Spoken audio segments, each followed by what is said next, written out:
We'll go and play some Tribes Ascend with Dark Matrix and Stowaway. It's gonna be great, it's behind the blue plate.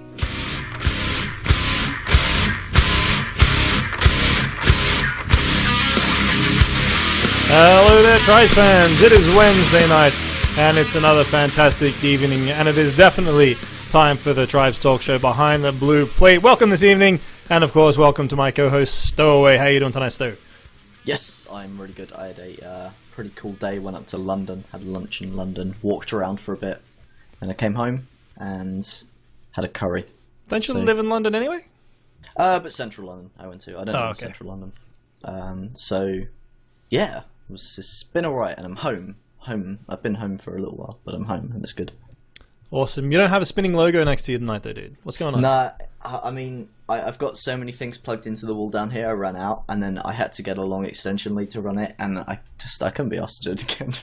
Oh, killing esports, Stow. I know It was so cool last week. It was cool. I've got the DVD, man. Do you want the DVD? You've got the spinning logo on DVD. Yeah, spinning logo DVD. It's the Behind the Blue Plate Season 1 DVD.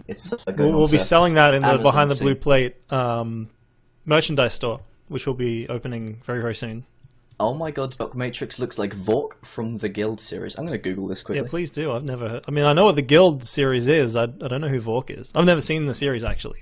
Isn't that the girl on that's quite famous? Yeah, Felicia Day. Felicia Day, yeah, that's the one. So now I have to look at it. So Vork, I'm just going to post a link in Twitch. yeah, do that. I'll check it out. You're not going to be happy. Oh, wow. Yeah. I'm much more red than this guy, I feel. So Yeah, you're like that guy on an angry day. he's got the exact same headphones as me, though. It would seem, though. That is kind of creepy. I'm starting to see similarities here. Awesome. Well, thank you very much for that, whoever that was. Plate Body, dropping the similarities there. We've got a two-person panel that will be expanding to three people after the break. For those that might have tuned in before, whenever we get David Bowie on, he sort of basically takes his break from work and goes and hides in a corner and calls in on his phone.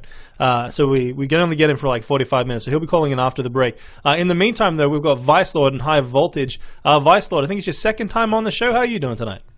I'm fine, thank you.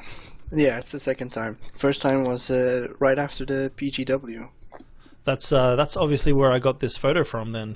Yeah, indeed, that's from it's from Paris Games Week. Paris Games Week, and that was quite the experience. For those guys that might not have heard of you recently, though, what's your background in Tribes, and what are you doing these days in terms of teams and stuff? I've played in 2001. I started with Tribes 2, so I played that for like 5 years, I think. Went over to Tribes Vengeance, not really a fan of that. So Tribes Ascent, I started playing with Unhandled Exception for a long time. I went with them to the PGW, and now I'm playing with Showtime. Showtime, I think, was formed by GST, and then he left. Actually, more O'Hara and Visk and myself started it a bit. So. Okay, cool. And is that kind of like Unhandled Exception was this combination of 99 Flakes and Flatliners? Is this another one of those kind of people forming into Showtime, or is it a bit different to that? A little bit different. A few old veterans like Visk and O'Hara, myself, and a few new ones. It's just like a mashup more. We wanted to play more. Sure, I wanted to, so I found other players too. So we wanted to get a new team together, and we did. And so, what's the nature of your team? Are you sort of taking quite seriously, want to get to the top of Premier League, or is it more of a casual team? In between, I guess. I've started more casually, but I've always been like a really competitive person, so I'm always trying to get at a certain level of game. But we're trying, we're practicing, and we're hoping to get there. Yeah. It's quite a finish-heavy team. It looks like, if I get that flag correct. Yeah, indeed. Cool. And yeah, well, it's great to hear you're still in the game, and that Showtime's sort of you're basically just starting out, right? I assume you guys are in the house league. Yeah, we're gonna sign up. We didn't get our team together in time for season 1, so okay. We're definitely participating in season 2. Well, talking about signing up, I think you are slowly running out of time there. I believe today might even be the last day. Yeah, but I think we're already signed up. Okay, well that's good. You don't want to miss out on that. So thank you very much for joining us tonight, Vicelord. Great to have you on the show. We might give Skype another try a bit later on, see if we can get that cam working. But for now, we'll just sort of keep kicking it along. In the right-hand corner, we've got Highvoltage, long-time watcher, first-time panelist. How are you doing tonight, Voltage? I'm doing well, thanks. That's awesome to hear. And yeah, again, like same question I like to throw all of the new guys on the show. What's your background with Tribes, and sort of what are you doing within the game and the community these days? Well, Ascend is my first Tribes game. I joined up in last September around, and got interested in the Twitch channel, and been around since then. And as of last NATL season, I'm on Team Ruckus. I play Hoff for them. Okay, and those guys are in the House League? Yeah, House House League. League. Yeah, cool. And then what's the Our name? first match is tonight, actually. Oh, outstanding. Oh, Well, cool. we can talk about that for sure. And what's the nature of that team? Are you guys quite serious or more of a casual team? We're kind of moving towards serious. We're looking to climb our way up the ladder, see what we can do. Cool. And is this the first season of NATL you guys are involved with? No, we played last season. I actually couldn't play last season because I had a lot of computer troubles then, but I'm in for this season, and we're looking to get as far as we can. Cool. Sounds good. And sort of, you mentioned that Ascend is your first Tribes game. Is it your first sort of serious competitive game as well? Yeah, I never really played competitive of anything else. I played a little Team Fortress and did a few pickups in that, but never really got into the scene. So this is my first competitive team for really. Yeah. And what got you into Tribes Ascend? Like, how did you find it? Star on YouTube, he's a big commentator, especially for Team Fortress 2. He did a couple videos on Tribes, and when I saw it on Steam after that, I tried it out. Cool. Yeah, I actually watched a video of his the other day. Apparently, like, he was really into Tribes. I think he still plays as well. Someone killed him in a montage recently, and someone pointed that out. I don't know if that's it. He actually streamed yesterday, right around the time the NATL match started. So I went into his chat really quick and posted a link to the Tribes Ascend Twitch. Oh, that's awesome, yeah. I watched one of his videos for TF2 because I love TF2, and I mean, he's pretty cool. I watched his aggressive duck one, I think, and it was a bit mad. Aggressive duck. Don't ask. Just swoosh, Fair enough. I won't dig too deeply into that. Well, like I said to everyone, thank you very much for joining us. Highvoltage, it's very cool to have you on. Also appreciate all the work you do within the Twitch chat, regarding the game. Let's move straight into our card then, Stowaway. What do you want to tackle first? So first, I think we should go over the tournaments as we always do. Yep. And I mean, we can cover what's been going on. Obviously, NATL. Let's save has NATL started, till Bowie gets here. I think that's probably a good call. So we can probably leave that anyway. But for EUTL, there's been a community vote. Oh no, sorry, we did the community vote last week, didn't we? On stream. Well, yeah, we kind of did. I think there was a more thorough vote that happened on GameShrine. Okay, right, yeah. There was the thread or something, wasn't it? Yeah, I'm not sure exactly how it was, executed, but Lumberjack sort of posted that 72% of the votes were for the EUTL2 kind of rule set variations, he called them, and the ones that got sort of minor votes were the ladder rule set, TL1, the NATL rule set, and Cluster, which I believe was Crystalite's rule set. Feel free to correct me on that one. But yeah, so basically there's 3 rule sets that are left over that the captains need to vote on. Yeah, so basically we have been left with Season 2 rule set without Technician turrets, allowing motion sensors. Season 2 rule set modified with nerfing INF capping, so deployables and generator independent. Not exactly sure what that means, but basically the turrets, the deployable turrets, are not. You don't need the generator for them to work. So kind of like traditional Tribes. Right. Okay. So that's a pretty opposite way of going to the first one. It's instead of getting rid of the Technician turrets, you actually make them easier to use. Yeah, basically. So I just brought them up here. So idea. Yeah, like the base. The first one is base assets disabled. All deployables banned on dangerous crossing, and turrets are banned as well.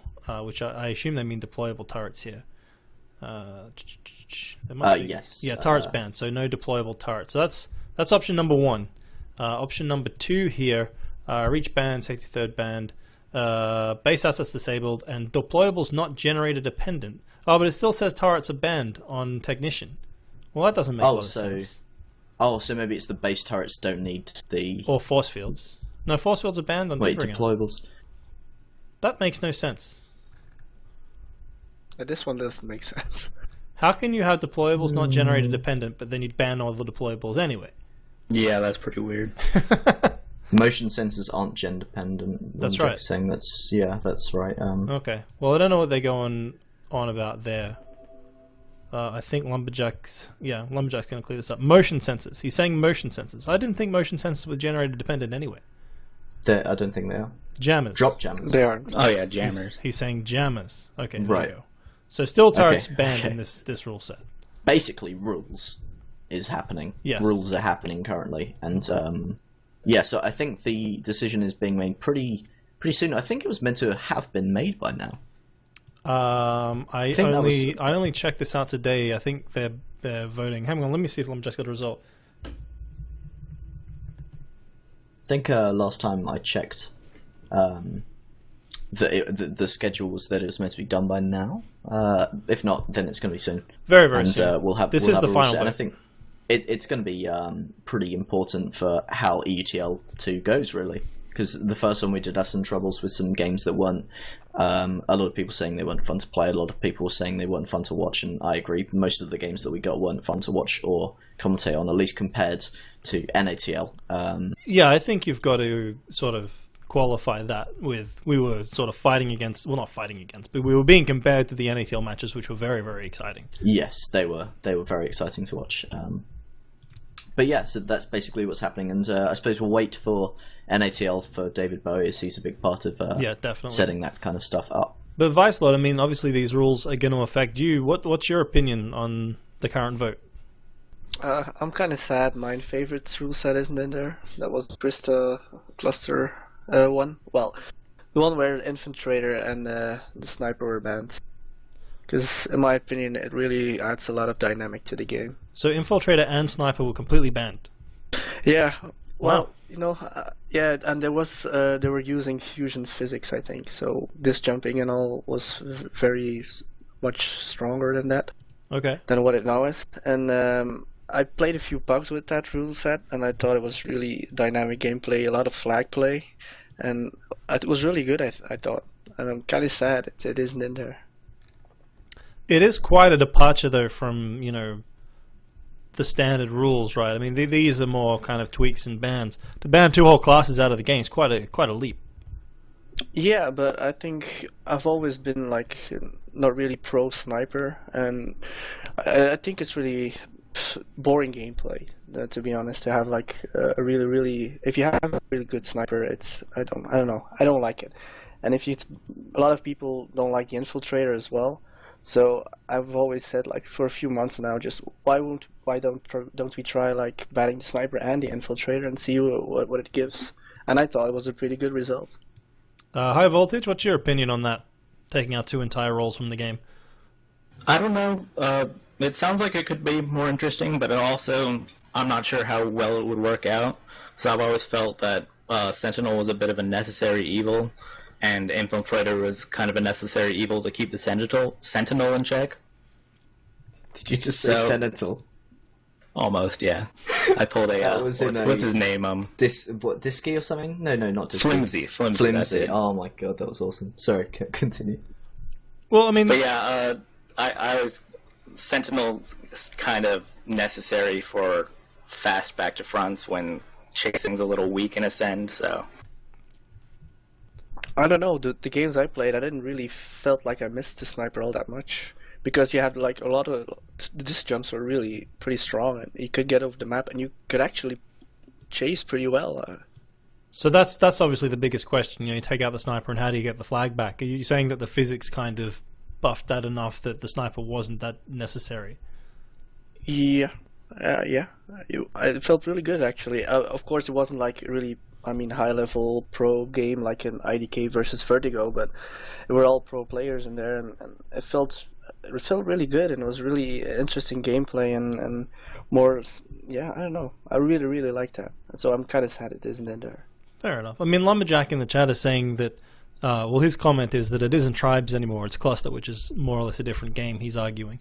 He's saying if we want to do Cluster, we can. That's not what EUTL's about. So, I mean, what would you think about that if potentially they opened up another ladder or maybe a weekend tournament or something using those rule sets? Do you think that would take off? No, because like back in Tribes 2, you had base, and then there was classic, and then the whole community was split up into the ones that like base and the ones that like classic. So that's not really what I want to achieve again, because that was really bad for the community. I think we just want to find like a unified rule set that's balancing everything out, and I don't know. I thought it was really interesting without Sniper and Infiltrated. It opened a lot of things up, I think. Well, it's definitely an interesting rule set. I think it probably would require a decent amount of playtesting, although you did say there were a decent amount of pugs played on it. Yeah, but apparently not enough votes for it, so... Oh well, potentially in the future, but definitely there will be a vote by Friday, according to Lumberjack, so we will know by the end of this week. But the other important thing to note, and for people to take on board, is that I'm pretty sure sign-ups close today. So if you do intend to get your team within the House League and have a potential to make it up to the relegation matches to Premier League by the end of this season, then you need to get your team signed up by today. So please get on top of that if you've been procrastinating. Otherwise, you may find you miss out entirely. Any other thoughts on EUTL at the moment? I mean, there haven't been any games played because it hasn't kicked off yet. So it's all preliminary, admin, I guess you'd say. Yeah, basically, and I mean, it's the kind of thing we'll be looking forward to getting started. I'm looking forward to playing in it and casting it, so that should definitely be fun. And yeah, the only other EUTL thing that's going on at the moment is the TAW tournament, which is still going strong. And wait, I'm going to put you on the spot before we go to that Stowe. Go for it. What comes first, the game or the casting? If I'm playing, I gotta play, man. But Okay. if any other games, I'm there. I'm casting. I don't know, man. It's more important to play really? the game than talk about the game. God. I just, they're gonna lose without me. Well, that's a fair comment. Yeah, I'm just saying that because I know Stepo's watching. But yeah, I mean, it'll be fun. I've never been able to play in. Well, that's not true. I've played in tournaments before, but only as a sub. So, But not in the cash tournament. You guys are in the Premier League. Yes, we're in the Pro League, and yeah, it should be good. League. And the TAW Where is did I get Premier League from? Is that the StarCraft football. one? Yeah, maybe that too. Pro Football League. is- Yeah, sorry. or soccer. I told them they shouldn't call it Pro League anyway because it clashes with other stuff. They should have called it the Matrix League, but they completely ignored me. Yeah, I know that was rude of them. Was rude. Yeah, I was hoping for that too. Yeah, I don't know.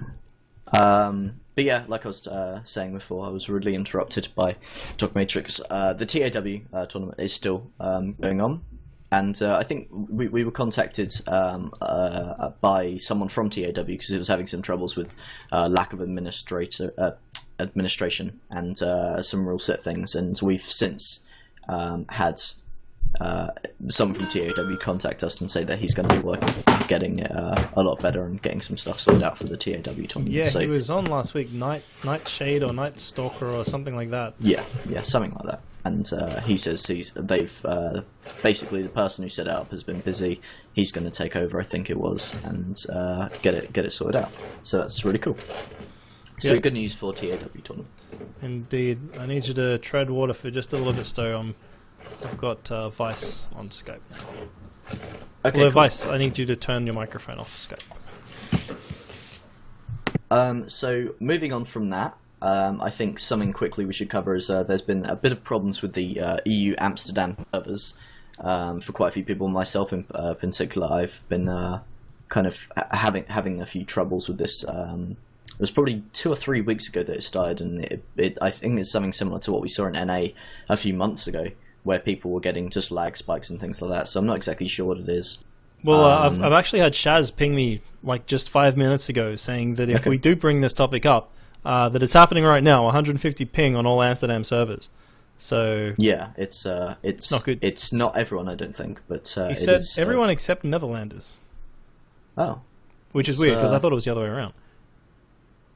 yeah, I don't know what it is, but it's been up and down, and it was fixed for a little while for me. Now it's back.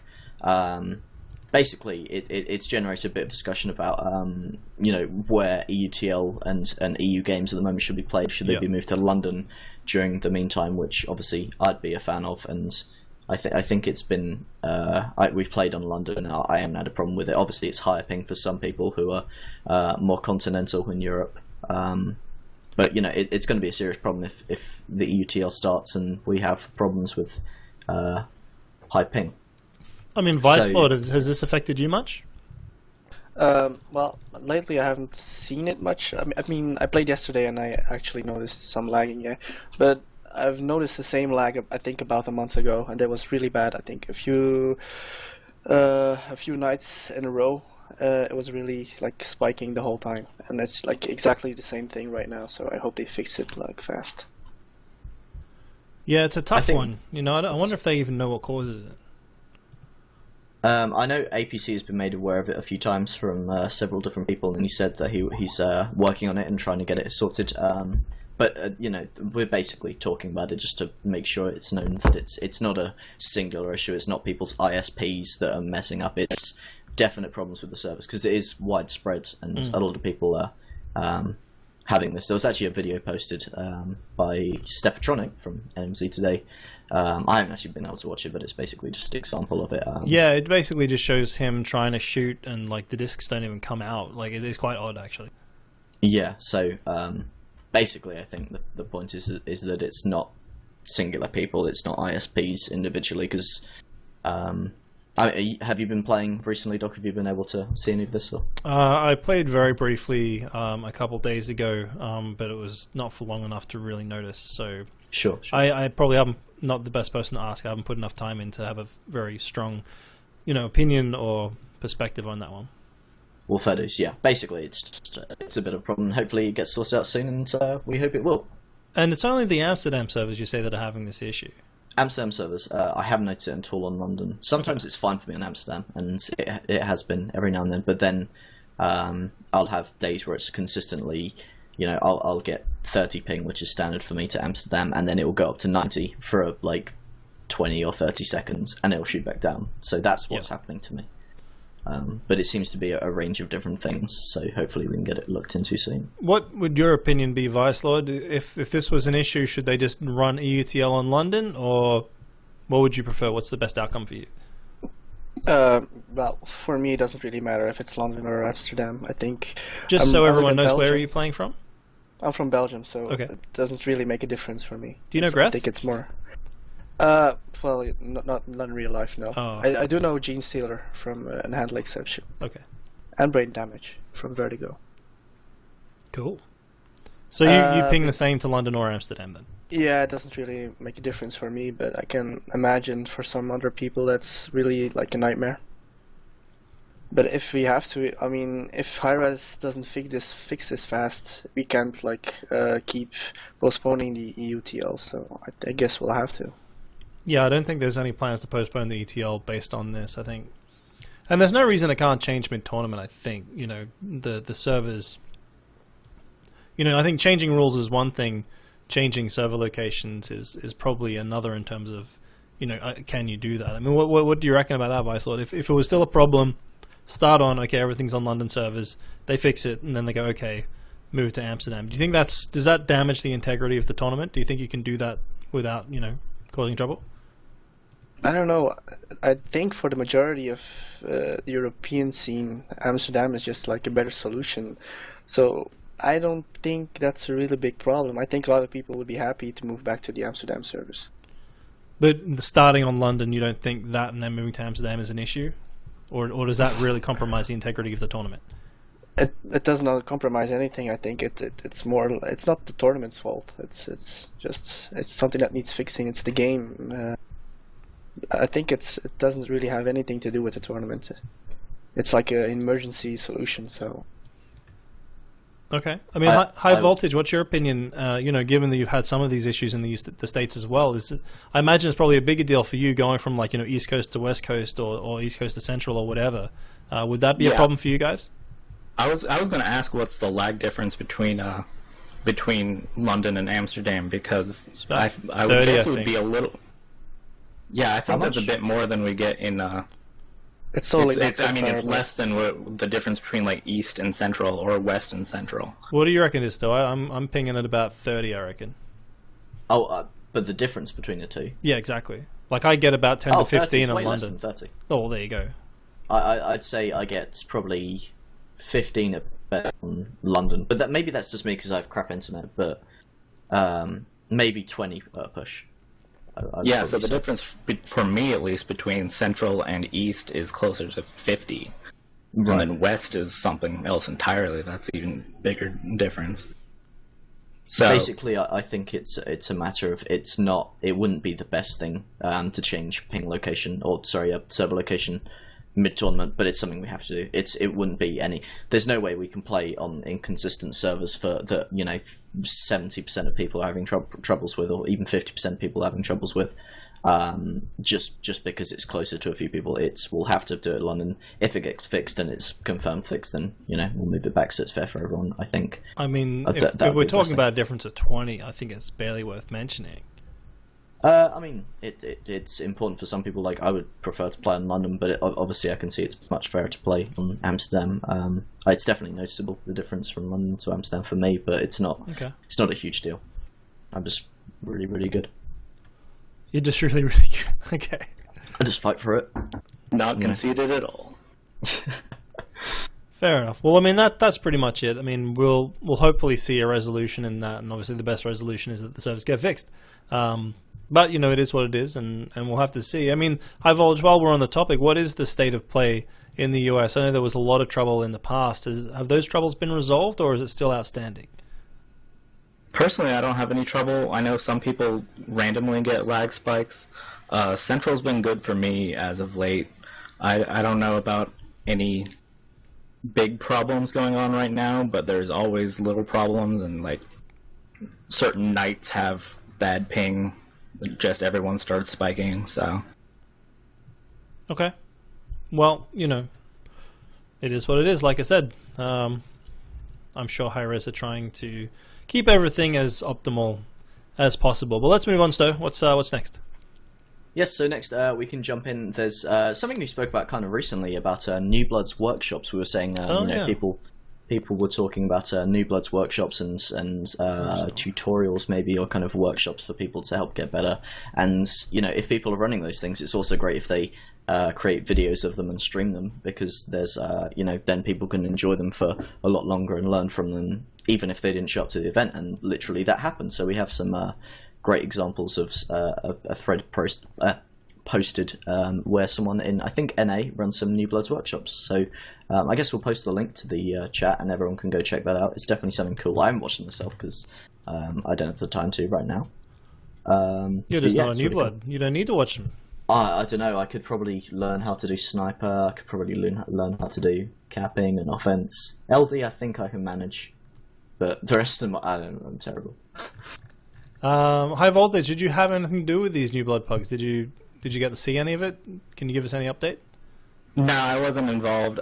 Friday night was at the same time as Beer Mania, and I was helping to run that, so I couldn't do Friday. And Saturday, I kind of slept through it. I did sign up to do the LD workshop, but didn't get around to it. I wonder who ran this one again. I wonder if it was Rincewind again. I think it was. Okay, because he did an excellent job with the VODs of sort of like light D tutorials last time. I want to get Rincewind on the show actually. Yeah, if he's there, I'd love to have him on. I think he's usually quite busy with school. Yeah, I think that sounds right. There's a few people who like either work or have school or whatever when this is on. Yeah, especially in. I think it'd be a good person to have on. Maybe we can. Hot Rod Ree, Rincewind and Hot Rod Ree did the. I asked Hot Rod to come on as well. Hot Rod's busy. He works now. There it is. So yeah, I mean, it's great to see these things, taking off, and like I've said this before, it would be great. I don't know if these guys haven't gone and posted them to wilderzone.org, do that, because that's a great place to sort of archive this kind of content. I'm sure you can tag it, and Holmes can do a whole bunch of magical stuff to make this stuff available. But wilderzone.org is probably pretty much built around the idea of a video archive. So if these are not yet submitted to Wilderzone, I would encourage the owners of these videos to do that. If they're Twitch VODs, I think you can still post that to Wilderzone, although probably best to try and get them over to YouTube if you can. I'm pretty sure Twitch can export directly to YouTube. So yeah, owners of these videos, get them on Wilderzone, and maybe we can start like a tutorials archive over on wilderzone.org where people can go and reference this stuff, when they need to or when they want to. Yeah, definitely. And in a similar vein, actually, we should have some pretty interesting content in the same kind of vein of this coming up soon. And I'm going to be working with a few people to get some cool workshop-y kind of stuff done. So look forward to that. Announcement of an announcement. Very little bit of a teaser. Yeah. Teaser. But that should be good. So New Blood stuff, always cool. Holmes is saying, don't want Twitch vids before they can serve them properly, which is, a reasonable comment. Twitch VODs are pretty difficult to wrangle. So yeah, get them on YouTube and get them over on Wilderzone.org. It's not hard to do. And then they'll be preserved forever, which is a good thing. But summary is that these New Blood workshops are awesome.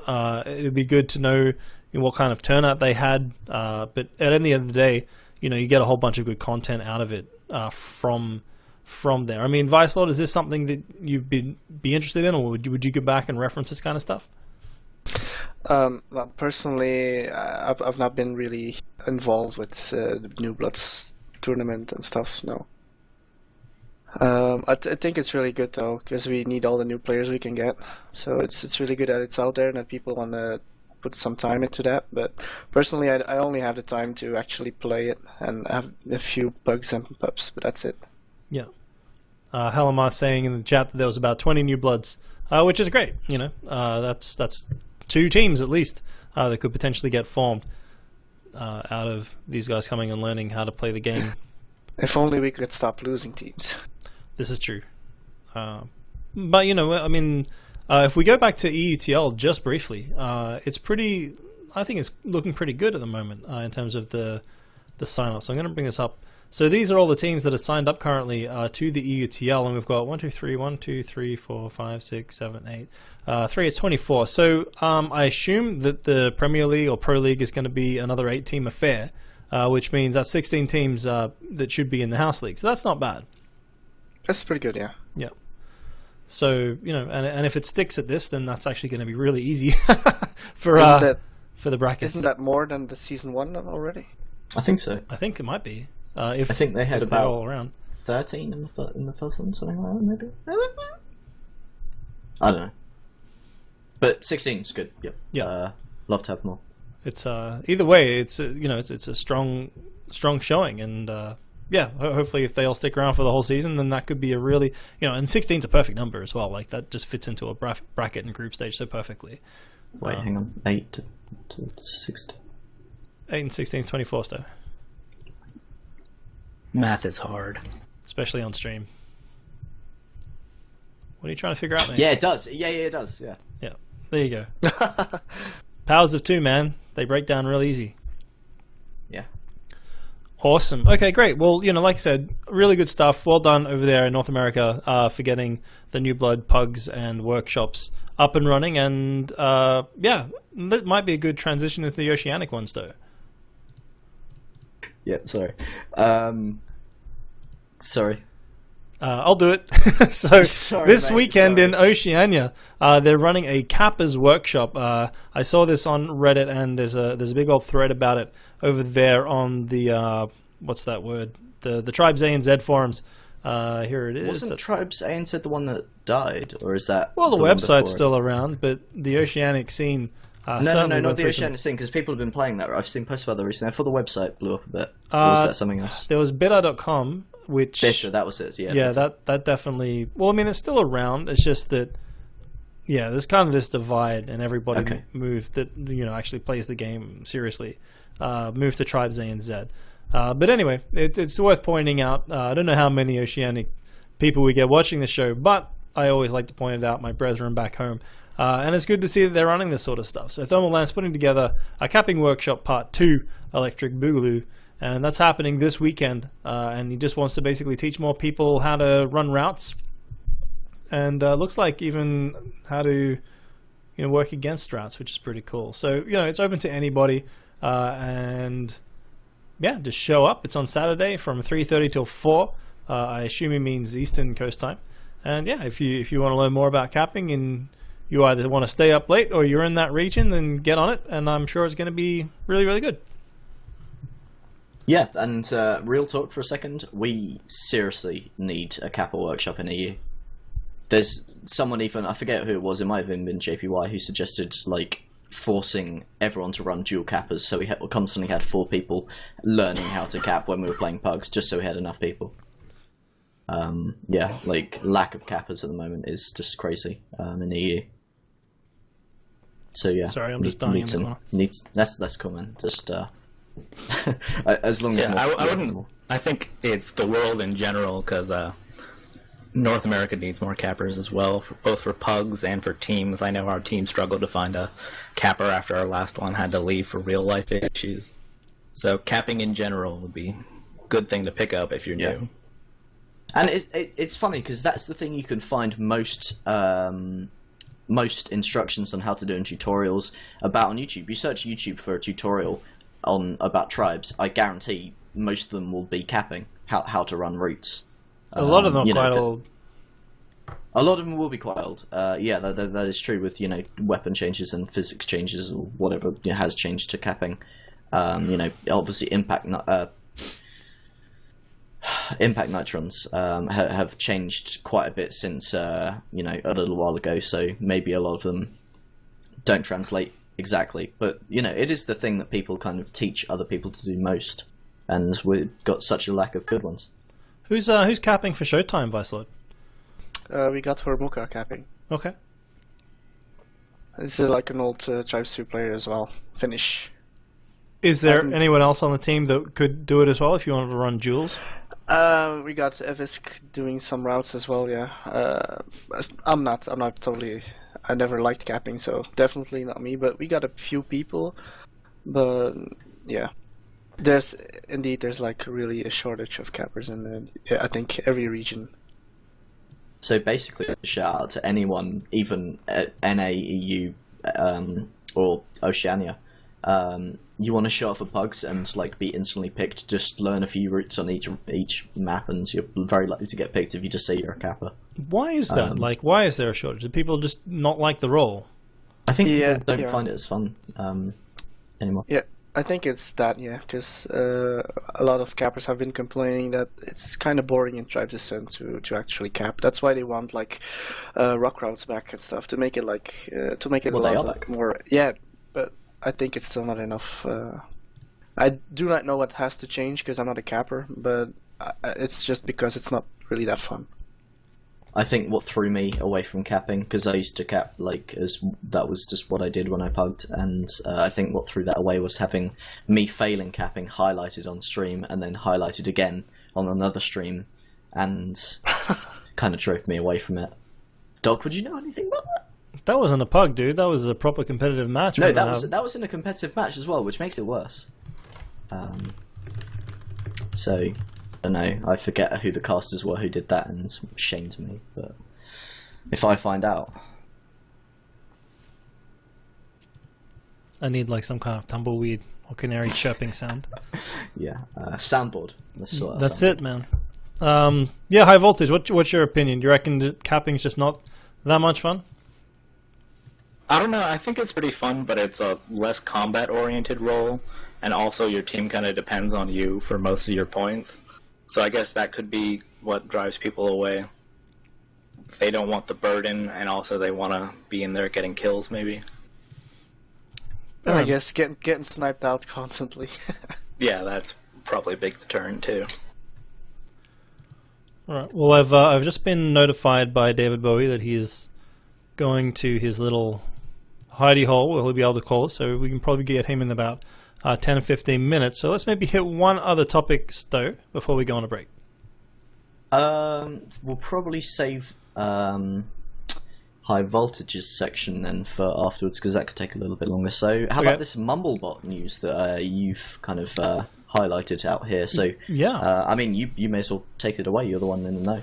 So I was contacted. I don't know if he wants to be named, so I won't. But apparently there's by a guy, a person. like a little bird, that there's a Mumble bot currently in development, in production. This has been, I think, on the European Mumble. If JPY is in the chat, he might be able to lend us some more information on this. Apparently he's been involved in testing the thing. But basically it's kind of like, if anybody's been familiar with the way IRC works, you go into the IRC channel and you type, add me or whatever, and this IRC bot kind of works out the pug and figures it all out in terms of who's in the pug and who's on what team.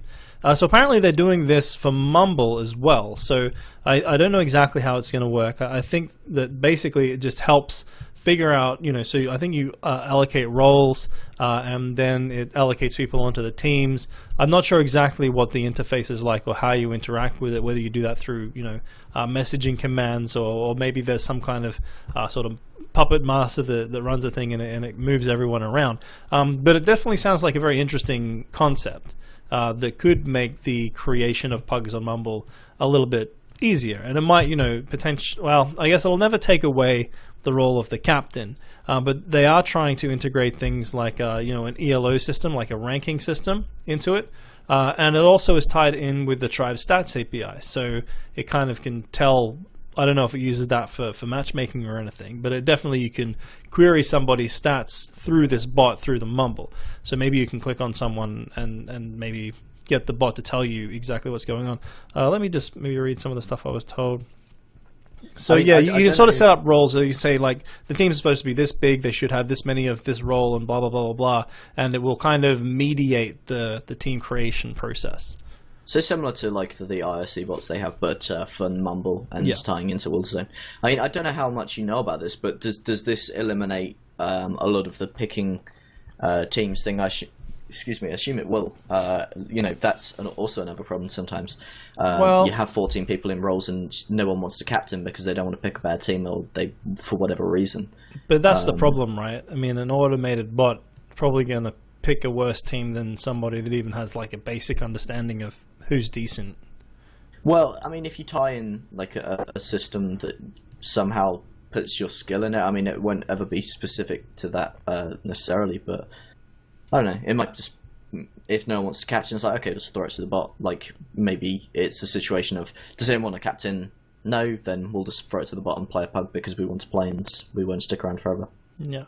Well, I mean, it's in beta, and in fact, what I'll do is I will start a poll because the writer of this bot wanted to sort of get kind of the community feeling on whether or not this is something cool. So, is the Mumble pug bot a good idea?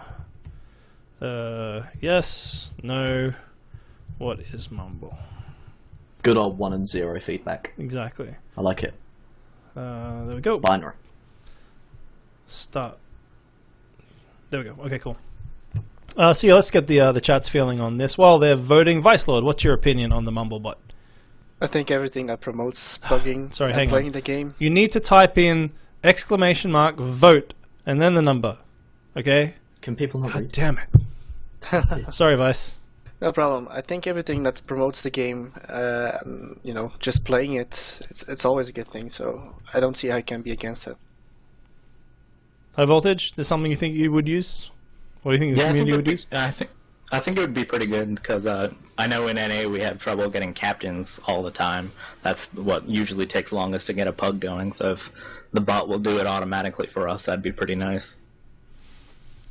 Yeah, I would very like to see whether or not it could do a decent job of picking teams. If it did, then yeah, that'd be great because one of the biggest... Well, in fact, I'll tell you why I don't play pugs very often anymore. Okay, so we've got the votes back in. 27 votes for yes, 4 votes for no, and 4 votes for what is Mumble. So that's a good positive. So I can go back to this guy and say that, yeah, people generally think it's a cool idea and it's something you should progress with. But one of the problems I have with pugs at the moment is like, okay, I want to play a pug. And you get on, and it's like, okay, there's a pug in progress. And that's annoying because if there's not enough people in roles, it means that people will finish that pug, get back to roles, and then spend the next 15 minutes talking shit. And then, then you finally get the captains, and then you finally pick the teams. Half an hour later, after I've joined the Mumble, if I'm lucky, the pug might start, and then I'm locked in for another hour and a half. And sometimes I just don't have that kind of time. So, yeah, if someone could speed up that process, that would be awesome. That'd definitely be great.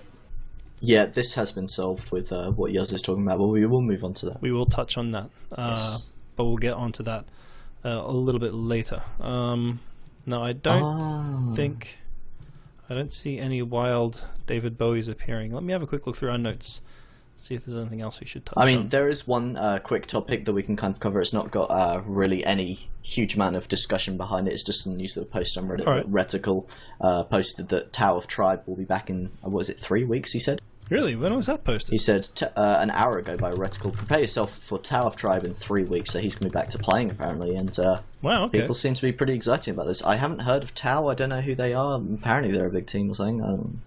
Apparently they're on top. Apparently they are on top. I have heard such things, rumours and mentions, but I guess maybe... Yeah, no, that's pretty cool to see Reticle. Everyone seemed to think he was probably one of the best, or if not the best sniper in the game. I've heard that quoted a lot. I don't know if it's true because I've never actually watched him play. But yeah, people are excited. Didn't Immune play for Tau? You're asking the wrong bloke. Yeah, Immune I thought he was still sniper. tagged with Tau most of the time. Right, okay. But yeah, they're certainly one of the most vocal teams. Sort of, I don't know, is fan favorite the right word? No one dislikes Tau, right? Right? You'll find someone. You'll find someone who dislikes. Maybe Proj. He dislikes everything. Fifth Pixel saying put them in the House League. Is that possible? I know that the US NATL is kicked off. So what does Tau do? If they can't play in NATL, certainly in 3 weeks, House League will be well underway. So I don't know. They can probably only play the ladder. Are they going to actually even be able to play many games? It's a good point. I don't really know. Guess we'll find out when we come back. I don't know why Reticle left, or I'm talking about a team I really know very little about, in all honesty. So are they going to have the original roster? I assume that people have moved on if they stay around. But yeah, it's basically just cool to hear an old team coming back. True. Do we know, and Highvoltage, I'm going to put you on the spot a little bit, the members of Tau, have they kind of dispersed and are part of other teams? Yeah, what's your thought on that? Besides Immune, I don't know if many of them have joined other teams or have moved on to other games. I see a few of them in pugs and pubs around, but don't know if they've joined other teams besides Immune. And I don't know if Immune's going to leave Vex if they rejoin Tau or whatever. Well, as Stowe said, I guess we'll just have to wait and see what becomes of the Tau Reborn. I remember their website was one of the most interesting that that was on the Tribes universe. But anyway, I think I can see David Bowie starting to make some appearances. So we might kick it over to a break.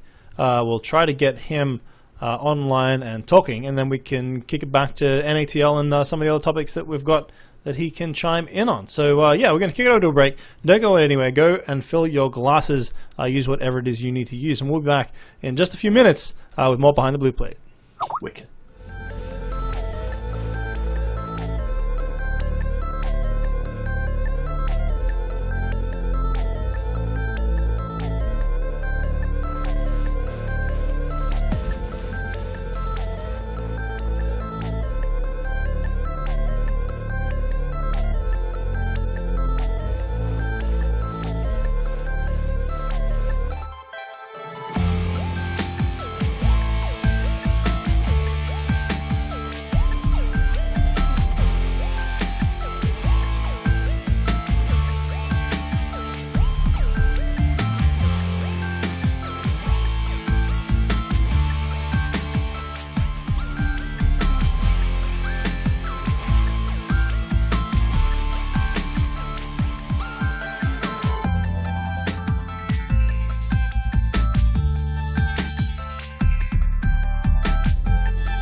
plate. Come on, grab your friends, we'll go and play. Let me know if you get too much background noise on my end, and I can just mute. Matrix and stow away. It's gonna be great. It's behind a blue plate. Hello and welcome back, everybody. Actually, that hasn't ruined Skype that badly. This is good. I just need to figure out Stow's region. But yeah, we do have... Whoops, that wasn't Stow. Damn it. Okay. We have David Bowie on the call with us. How you doing tonight, Bowie? Oh, come on, dude. I know you're there. I'm doing well, guys. Thanks for having me on. Awesome. There we go. There we go. Might be just a little bit slower. Oh, no, are you not hearing me? Yeah, no, You we hear can me? hear you fine. No, we hear you.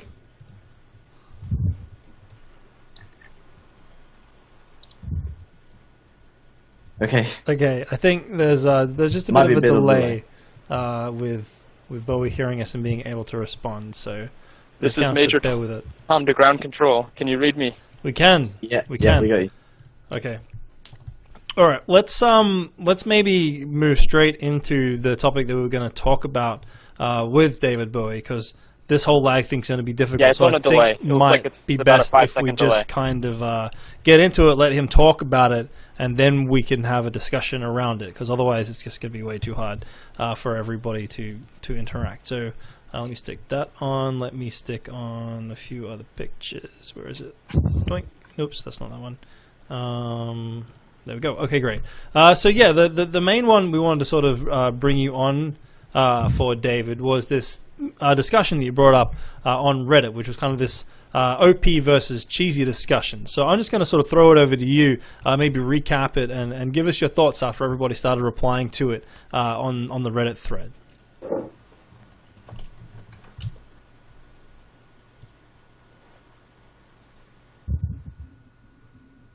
All right, so I think the big thing there that I wanted to discuss was that a lot of people talk about things being overpowered or being broken in the game, and I wanted to make sure that we distinguish that from something that's merely a cheesy strategy, by which I mean something that's sort of easy to execute with a high payoff. Maybe it's got a low skill cap, something like that, or maybe it's just kind of a silly tactic or weapon, and keep that distinct from something that's actually broken, that's actually literally impossible to counter. And pretty much breaks the game. Examples of something completely broken would be back when you could go 300 speed invisible before they put the speed limit decloak on for the infiltrator. Another example would be when you could eject out of grab cycles and be rendered invisible. That sort of thing. That's actually broken in my opinion. Everything else, I think falls more into the category of cheese, which is still, some of it can be plenty lame, but there's often some way of countering it. And so then we're left with the question of, do we just ban all this stuff and strip the game down to be something close to LT, or do we try to let the game kind of evolve and develop counters for things? I think that the correct answer is somewhere in between the two. And I saw responses to the post all across the spectrum, some people saying, we've got to stop changing the game so much, we've got to stop banning everything, we should treat it like StarCraft and let the metagame or whatever evolve around it. And then other people saying, yes, please strip it down, take all the cheese out, let's make this a pure skill game, let's make it basically kind of LT with a couple extra classes. And so I think there's a good debate there, and I don't know if there's any right answer, but short of Pyros making changes to the game, it is pretty much on us to decide how we're going to proceed in that way. Okay, cool. Well, I mean, it's interesting to bring this up now. We had a little bit of a discussion earlier on in the show, and it was coming from Vicelord saying, so there's a big discussion over in the European community at the moment about what rule set's going to be taken into Season 2. And one of the comments that Vicelord mentioned that was he was a big fan of what they call the cluster rule set, which completely banned Infiltrator as a role and completely banned Sniper as a role. So this fits in reasonably well with what you're talking about. Like, what's your point of view on something as extreme as banning two entire classes from the game? And how does that fit in your discussion?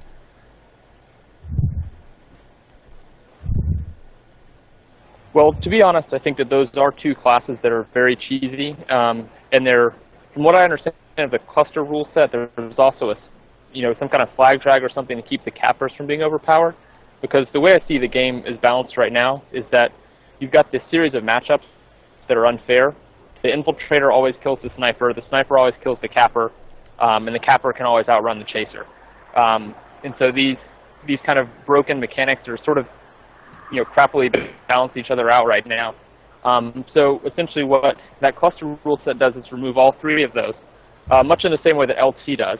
And I will tell you that LT can be very fun. I just don't know that it's going to be very fun for months on end in the way that Tribes has been, despite all its drawbacks. So I guess I would definitely love to try that rule set out. I think it could be a lot of fun, and I think that it's great that you're removing some of the most annoying aspects of the game. I'm just curious how it's going to play out in the long run, and how long the interest will remain in playing that sort of game. Well, the thing is, egocentric would be banned as well, so it would nerf like cappers a bit, and when they're gaining speeds and doing their routes.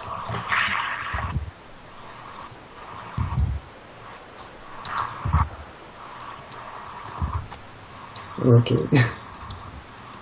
Give him a sec. Still with us?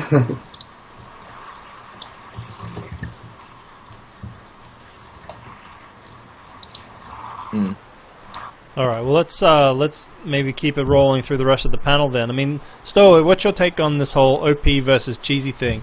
And what's your point of view in terms of just the rule sets being quite harsh with banning things and that sort of stuff? I mean, it's interesting because people are going both ways. I mean, you've got the rule set what Vicelord was talking about that he quite liked, where it was the cluster play that I think Crystalite made, where it was constricting the game quite a lot and putting it down to the basics. And some people are a fan of that. I'm not particularly a fan of that personally. And then you've got people like David Bowie saying that there should be less bans. So there's definitely a split amongst certain people who think different things. There's got to be a balance somewhere. I think definitely some things are. I think David Bowie's right. There's obviously a definition between something being overpowered and something being cheesy. There's some things are just used in a cheesy manner and aren't necessarily overpowered within their own right. I don't know what to say, really. I don't have the answer for you. I don't, I have a way that I'd like to have it, I guess. But it's probably not right for a bunch of other people. It's one of the difficult things, and Tribes is a particularly difficult game to do it with because it has a lot of weapons in it. It has a lot of different things. It has 9 classes, and you compare that to a game like Counter-Strike. How many guns are in Counter-Strike? I mean, I know it's not the best. I mean, thing a lot of the guns just aren't used in Counter-Strike, though. Sorry? I said a lot of the guns just aren't used in Counter-Strike. Yeah, exactly. So you're even restricting more. So there's one class in Counter-Strike, and maybe 6 or 7 guns that people use. I don't know. But it's banned, right? Sorry. There's not like one gun banned in competitive guns. And I think that's why it's easy, because there's a lot less stuff in the game that it's easy, whereas I'm saying Tribes is a really difficult game because there's hundreds of guns and there's hundreds of perks and things. It's because Counter-Strike is also balanced around that, and which Tribes has a lot of weapons that just aren't. Yeah, I totally agree. And there's a lot of stuff that should be banned, and I just think my main point is it's a lot harder for us as a community to try and work that out because of the amount of guns in it. So we have got a hard job in doing that, and obviously people are going to have split opinions in it. I don't really know what else to add to it, really. There's got to be... I think everyone would love a game where there aren't any bans necessary, but we're kind of forced to do it. Yeah. To keep it a fun game. Remember when spikes weren't banned? Yeah, I mean, I agree. We've got to do what we can and try and reach the happy medium that most people are happy with. And I think it's never going to be perfect for everyone. That's going to be impossible. But it's stuff that's being worked on, I think. But I think maybe one of the points that David was making in his article was that it's kind of left up to the community now to make these sort of bans and changes and such, because we can't really depend on Hi-Res to make widespread or major changes to the core game as well. Is that sort of your take on it, David? Yeah, I think that people sometimes make the comparison to StarCraft. I know I've made that comparison, but Blizzard is pretty active about balancing the game. If they see a major issue, they will try for a while to let the game sort of sort it out. But if they realize that a change has to be made, it does happen. I feel like Hi-Rez is actually fairly responsive when it comes to straight up bugs, broken aspect of the gameplay. But in terms of balance, they're not super fast to roll out a patch on balance. And I don't necessarily think it's because they're waiting for the metagame to evolve around the issue. I think that they just don't necessarily have the time and money to get their coders on there fixing it for whatever reason. So I think that, to an extent, we are left to do it ourselves. And that's why I do wish they would open up a little bit, maybe some more options, like they've done with the physics presets and the server settings. If they could do that for more aspects of the game, so that we could shift around the weapons, make it so that we could put a Doombringer chain gun on a Pathfinder and make that be the one chain gun that's in the game and just balance that one weapon. If we could add sliding values that we could modify, inheritance, bullet speed, bullet damage, all that kind of thing, that we could sort of work on the balance ourselves if they don't have the time to do it. But I think short of that, we've got to look at what do we need to ban or what rule sets do we need to employ, what kind of physics can we put in to try to make the game as fun as possible. And I'm definitely excited to see how that Euro cluster play does pan out, because I do think the cluster gameplay and situations are pretty much the best part of Tribes. And a lot of fun to watch, a lot of fun to play. Yeah, I mean, the cluster rules have been basically voted out at the moment. There might be some opportunities that, maybe short tournaments or something will be run using it, but for now, it doesn't look like that cluster rule set's actually going to be used, definitely not in the EUTL. Yeah. Interrupt a little? Yeah, go for it, Vice. The comparison with StarCraft is, the thing is, Blizzard really balances the games around the pro level, so you don't really need to balance on anything, because they just listen to the pro gamers, balance it at the highest level, and then it should balance itself out to the lower levels as well. But the thing is with Tribes, it really isn't balanced at a higher level of play. It's just more like focused toward pubs and up to the high level, I guess. Should balance things out for ourselves, because a lot of weapons are just really dumb, and that's kind of sad. I think really Hi-Rez should listen more to the competitive community and just balance it from there out. I think we've really hit the nail on the head before, is the fact that they don't, David Bowie mentioned that they're a bit more responsive with bugs and stuff, and they'll get stuff like that sorted out. If something's broken in the game, then they'll fix it, but balance and stuff they won't do. And I think the main point we've come down to is they're a small studio currently working on 3 games, or two or three, you could argue, with Global Agenda 2 in the works, and Smite they're doing a lot of work on, and then to a lesser extent Tribes they're still developing stuff for. And they're a small studio, whereas Blizzard are massive and they've got the time to do something like that. So I think the main thing is they don't have the time in their minds to keep balancing, even if they are balancing to whether it be the pros or the pub level of play. Just going quickly back to something that David Bowie said about sliding values on things and being able to do that. I'm always positive for more control you give to the community. I think that's definitely something that would help out in certain aspects, and you could do really fun things. I mean, you look at the physics stuff, people came up with a bunch of really fun physics things, and we're going to talk about a bit about that later as well. So always up for more customization of numbers in games, and different settings you can do. But once again, it comes down to the time issue. It's not something to be expected. It's something that we can put on our Christmas list for Santa, and hope. Yeah, big problem is as well, regular players in StarCraft, if they want to go pro, it's really basically the same game they're playing, just they need to get better at it. But in Tribes, it's like, in a pub, anything goes, and then when you move to competitive, there are a lot of things banned, and I guess a lot of pub players may not just like it as well. I mean, my opinion on whether Hi-Rez should be balancing stuff is, you gave the example of StarCraft. The difference there is that StarCraft is the exact same game that the pros play, that your lowest level bronze person plays. Tribe isn't like that. Your pub players are playing 14 versus 14, it's a very different thing than a 7v7 CTF. So how do you balance for pros when the puppies aren't playing the same game? Well, if we go back a year and a bit, then make servers with 7v7. At least several. We've touched on this one before as well. I think we might have, maybe. Well, anyways, Highvoltage, I'm going to give you the last word on this one. Do you have anything to add? I was just thinking, I like the distinction that the thread made between OP and cheesy, but I don't want that to turn into an argument over what's cheesy, what's OP. Someone brings something up, and then the discussion just, no, it's OP, no, it's cheesy. And also, I don't think we should get rid of everything cheesy, but we should look at what's cheesy and fun as opposed to what's cheesy and not fun. Like, D-stacks are pretty cheesy, but it's no fun to play against a D-stack, and it's not really fun to play it either. You're kind of just... it's a bit lazy. So there's cheesy tactics that are still fun to play with and against, but there's ones that are just no fun, so...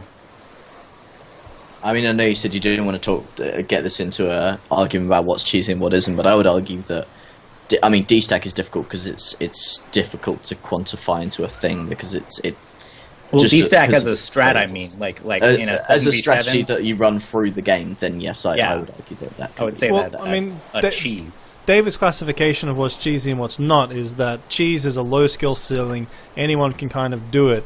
I would argue that a successful D-stack does still require a reasonable amount of skill.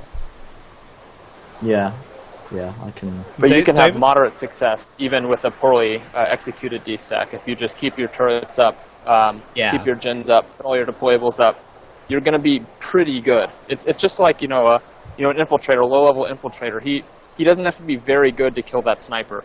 Obviously, skill still matters. You look at someone like Mukhtar, and he's going to be so much better and so much more effective, just as a truly skilled team doing a D-stack is terrifying. But even a low-level team can still be somewhat obnoxious doing it. And I think that the only way that you can stop those kind of strategies from coming in and ruining the game is you just have to either severely nerf or ban the deployables and the sort of elements of the game that are enabling people to successfully do this. With the NATL rule set, I know we made offense much stronger, we made defense much weaker, and it made it so that you really didn't have the incentive to D-stack as much because no matter what you did, you're going to lose your flag anyway, and you need to make damn sure you're getting the enemy flag out or have a presence at their base, or you're going to lose very quickly. All very good points. I mean, is there anything else we want to touch on this topic before we maybe move into some of the NATL stuff? No, not for me. Cool. Let's do exactly that then and move into the coverage of NATL. I'm sure I have a topic for it here. Yes, there it is. So the group stage is well underway. We sort of signed off the show last week with a very big match hot on the heels, which was Denial Esports versus ZFZ. Stowaway, did you get a chance to catch this game? No, I didn't, unfortunately. I've actually been going to bed pretty early recently, which is quite unlike me, so I've not been able to catch any American streams or casts or late night American stuff, so no, I was not able to watch it. Fair enough. Highvoltage, did you watch the game? I didn't watch them live, but I watched the VODs afterwards. And what'd you think? They were pretty good games all last week. Especially the Puppy Kisses. Forget who they played, but Freaky casted it, and that was an amazing one. Puppy Kisses versus Denial on Tuesday. No, it was last week's Puppy Kisses. Was it versus Triumvirate then? Yeah, that one was really good. Cool. I've downloaded the 5150. The Denial versus ZFZ, and I just haven't had an opportunity to watch it. But it looks like it did go in Denial's way quite substantially. 4-0 on Dangerous Crossing, 5-4 on Arx Navina, and 3-2 on Sunstar. I mean, David, did you have any thoughts on this match? Well, I actually casted that match, so I was there watching it. Oh, really? I thought that was Hi-Res APC and Fish Sticks. I ended up jumping in there as well. Oh, cool. And so APC kind of... He just sort of chipped in a little bit and mostly ran the camera, and then it was Fishy on the play-by-play, and I was doing the analysis. But yeah, they were actually very good games. Those are maps that all support a lot of cluster play, a lot of flag movement, a lot of scrambles, and these are both teams that are, high on frag power, and so it's always a lot of fun to watch, these crazy plays going on and just seeing people make a lot of awesome individual plays. The Arcs game was incredibly close, a great comeback or a great last-minute cap by Denial to win that one. And Sunstar actually, ZFC pretty much had the game under control, despite not really practicing the map or knowing it. But they had a lot of connection issues and were dropping players, and the Denial was able to make a comeback on them in the end. So they ended up being pretty exciting games and were definitely fun to watch. I think probably one of the best series that I've watched of this season so far. But I had not seen that Puppy Kisses game that was mentioned earlier. I'm sure that would have been a good one too.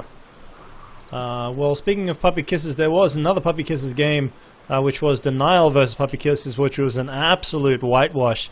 7-0 on Permafrost, 7-0 on Catabatic, and 7-1 on Bella Omega. Puppy Kisses, well, Denial Esports were just out there killing puppies, man. That was brutal. Oh, wow, that's... no. Well, they got wiped, though. I'm sorry. Denied them puppies. Denied the puppies. So I guess not a lot to talk about on this one, aside from Denial Esports getting themselves a whole bunch of points, and we won't really dwell on that one next. Well, they got a cap on Bella. They did get a cap on Bella. So. Yeah, and they weren't instant cap outs either. Puppy Kisses actually held their own in a lot of standoffs. They just ended up losing them most of the time. But there were some really good moments, and Bella was hilarious, especially with Guitar Guy and Freaky casting. Oh, man. So that's still worth watching the VOD of, I think, if you missed it. I think Freaky casting a Puppy Kisses game is pretty good. Yeah, it's always a good show. Freaky casting anything's good. I mean, we'll get into it a little bit later on, but I watched that VOD where he's casting the netball stuff, and that was pretty epic. Oh, right, yeah. We've got, Basamot in the chat saying that the scores make it look more one-sided than it was, and that's pretty much what you're saying, Highvoltage. You're saying that Puppy Kisses did put up quite a good fight. Yeah, especially in Bella. Bella was... there were a few moments where Puppy Kisses would bring up the generator right as Matten was coming in on a route that needed the gen down, and he smacked right into it. So that was hilarious to watch, and it was closer than the score lets on. Fair dues. Well, let's move into the other game that also happened a couple nights ago, which was Triumvirate versus ZFZ, as we frantically try to get David Bowie back on the call. This one looked very close indeed. Again, I didn't manage to catch the VODs of this one, but 7-5 to ZFZ on Permafrost, 4-2 to Triumvirate on Catabatic, and then finally 3-2 back to ZFZ. So ZFZ takes it, but very, very close games on each of those three maps, at least going by the scoreboard. Yeah, those were very fun games to watch. It was very close. Any highlights that you'd want to point out from that one?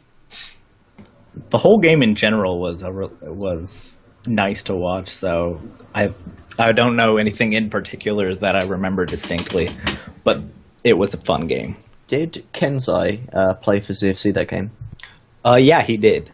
How did he do? I remember Helmar always mispronounced his name as Kenexai. But come on, man. He was doing pretty good capping. God. What did Fishsticks kept calling Denial Esports something, apparently? Yeah, what was that? Defiance Esports. Yeah, I'm glad to hear Kenzai did well, or I hope he did well, because Kenzai, big fan. Denial have been everywhere recently, man. I saw a Denial player on stream the other day, so they're definitely growing. What? On what stream? For a different game, or? Yeah, it was a StarCraft stream. Oh, yeah. They've, I think they've been... I think they have their own Twitch channel, yeah. Yeah. Like I Denial TV. Yeah, Denial TV, I think it is. And they, I think they're setting up a regular, streaming schedule as well, I believe. That's awesome. Flippin' Williams, that's awesome. What's he got? He's just check what he's posted. I don't get it. That's almost what their logo looks like. Their logo is just a big orange kind of cat thing, so he's replaced it with I think Rocket. their logo is god awful. What a cool shout out. Fair enough. Well, I mean, that's all the games that have been played to date. Now, there's a game that's going to be happening later on this evening, which is going to be Team Nitron versus Team Egocentric, which I would love to get David Bowie back on the call to have a quick chat about, because potentially he'll be playing in that one. But this is sort of to Team Nitron, the reformation of Team Internet Heroes, or Internet, whatever they were called, and Who Lags wins. So, I'm probably most interested to see how these guys do. I mean, on the board itself, if I just click it back over here, they're currently top of their group, closely followed by Vex, and only 2 points then down to Egocentric. I mean, Denial are completely crushing their group at the moment, a lot further up. So let me just see what David's doing. He said he lost internet. Let's try and get him back. So I mean, I'm very curious to see what happens in this game between Nitron and Egocentric. Highvoltage, what's your opinion on this matchup? I think they're going to be really good games. Nitron's made up of pretty much the best of Hulags wins and Internet. Rincewind, especially on LD, is amazing. But Ego's definitely still up there. They're a team to beat, so I'm not sure how the Shazbuck score is reflecting that. People are in favor of Nitron, it seems, right now. Yeah, not by a landslide, though. Yeah, I think it's definitely going to be a close game. Looking forward to that. Yeah, do we know who's casting that one? I'm sure someone in the chat. Freaky's casting it, and he wanted to cast it with, I think it's Redneck90 from older Tribes games fame, and who Freaky was inspired by. His whole style's based on that. Okay. But I don't know if Freaky has gotten back in touch with Redneck90 yet. I think the news on Redneck is that, Redneck was the person from TXM who's in hospital. Oh, no, this is a different Redneck. Guy. Oh, okay, sorry. Okay then. There you go. I'm just still trying to get David back in, because I'm sure he wouldn't mind chiming in on this one. I mean, I guess we can move on, and if we manage to get him back on the call, we can get his opinion on that. Yeah, I mean, it might be a good time to move on to Beer Mania last week, and Highvoltage can maybe talk a little bit about what happens. I mean, unless you want I still want to stick on to NATL for just a little bit. Okay. For two reasons. One, the other match this week for the other group stage match is Vicelord versus TXM, which I can't actually see this on the document where your NATL meshes. There's just NATL, and everything's on the tribes. Okay, cool. Yeah, so, oops, crap. Come on, David. You can do it, David. Come back. But yeah, I think Vex versus TXM is going to be a good one. I mean, we talked about TXM being quite a strong team coming from the House League last season. And then, yeah, I mean, again, I'll throw it to you, Highvoltage. What do you reckon TXM chances are against Vex? I don't know on that one. Vex is still really strong. TXM's come a long way, though. I definitely liked watching them climb through the House League last season and then make it into the Pro League now. But Vex still kind of dominates their scene. So I'm looking forward to see how well TXM, if they can get a map off Vex even. But I'm pulling for them to get a couple. Yeah. I mean, Freaky saying Vex was likely to win, but it feels TXM will put up a good show, which is... Yeah, I agree with that, definitely. Yeah. But let's quickly drop into the House League as well. Give these guys a quick shout-out. And let's see who are you playing up against, Highvoltage? What's Ruckus next team? We're playing Cross-Flag Vanguard tonight, actually, at 9:30 Eastern. Okay. Let me just see if I can find the actual... There we are. Cross-Flag Vanguard. Yeah. No, yeah, I know a few of these guys. So how do you rate your chances against Cross-Flag Vanguard? We're hoping to do pretty well. Our grouping is mostly newer teams to the House League, and we feel we have a bit more experience, so we're hoping to do well in our group. Cool. You currently have 0 points. Have you played any games yet? No, this is our first game. Okay. And then we have our second round tomorrow, actually, against Wilder Zone Warriors. Cool. Well, best of luck with that. I mean, we've got David Bowie back. And David, I just want to get your opinion on the game that you guys are going to be playing tonight before we potentially lose you again. How do you rate Egocentric's chances up against Team Nitron this evening? Honestly, I think it's too close to call at this point. I think it's really hard to know. They're an untested team. Haven't seen them play yet in any kind of cast against the top last time around, but this time they're missing Brain Damage, JP, Black, and Nordsmark, who are definitely all huge players for them. But they have picked up some other players, basically folding in Internap into their team. Internap's never been a team we've had a lot of trouble with, but I think that syncing up, GST sniping with some of the players from Blue Legs Wins, could be a pretty strong combo. So we're definitely taking the game seriously, and I think should be close, good games. Really.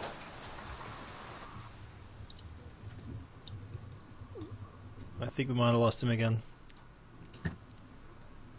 Too hard to know at this point who's going to come out on top. Fair enough. And will you be playing yourself tonight, David?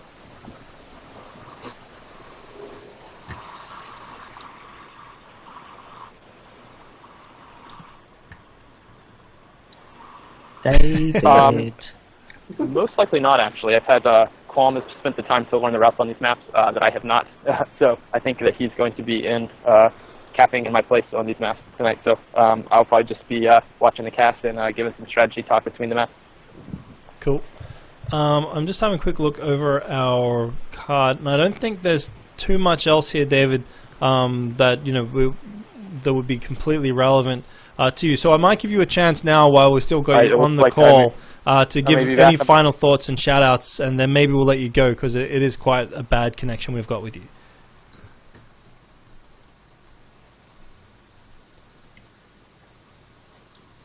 Yeah, I'm sorry about the phone issues. Yeah, definitely shout out to Hot Rodri, awesome dude. He inspired me to get a haircut this last weekend and sent me some good pictures. And then, you guys again, thanks for having me on. And much love to all the Tribes community out there. So thanks for having me, guys. No worries. Thanks for calling in, David. And hopefully we'll get you on a better line next time. So enjoy the rest of your afternoon. And best of luck to Egocentric tonight.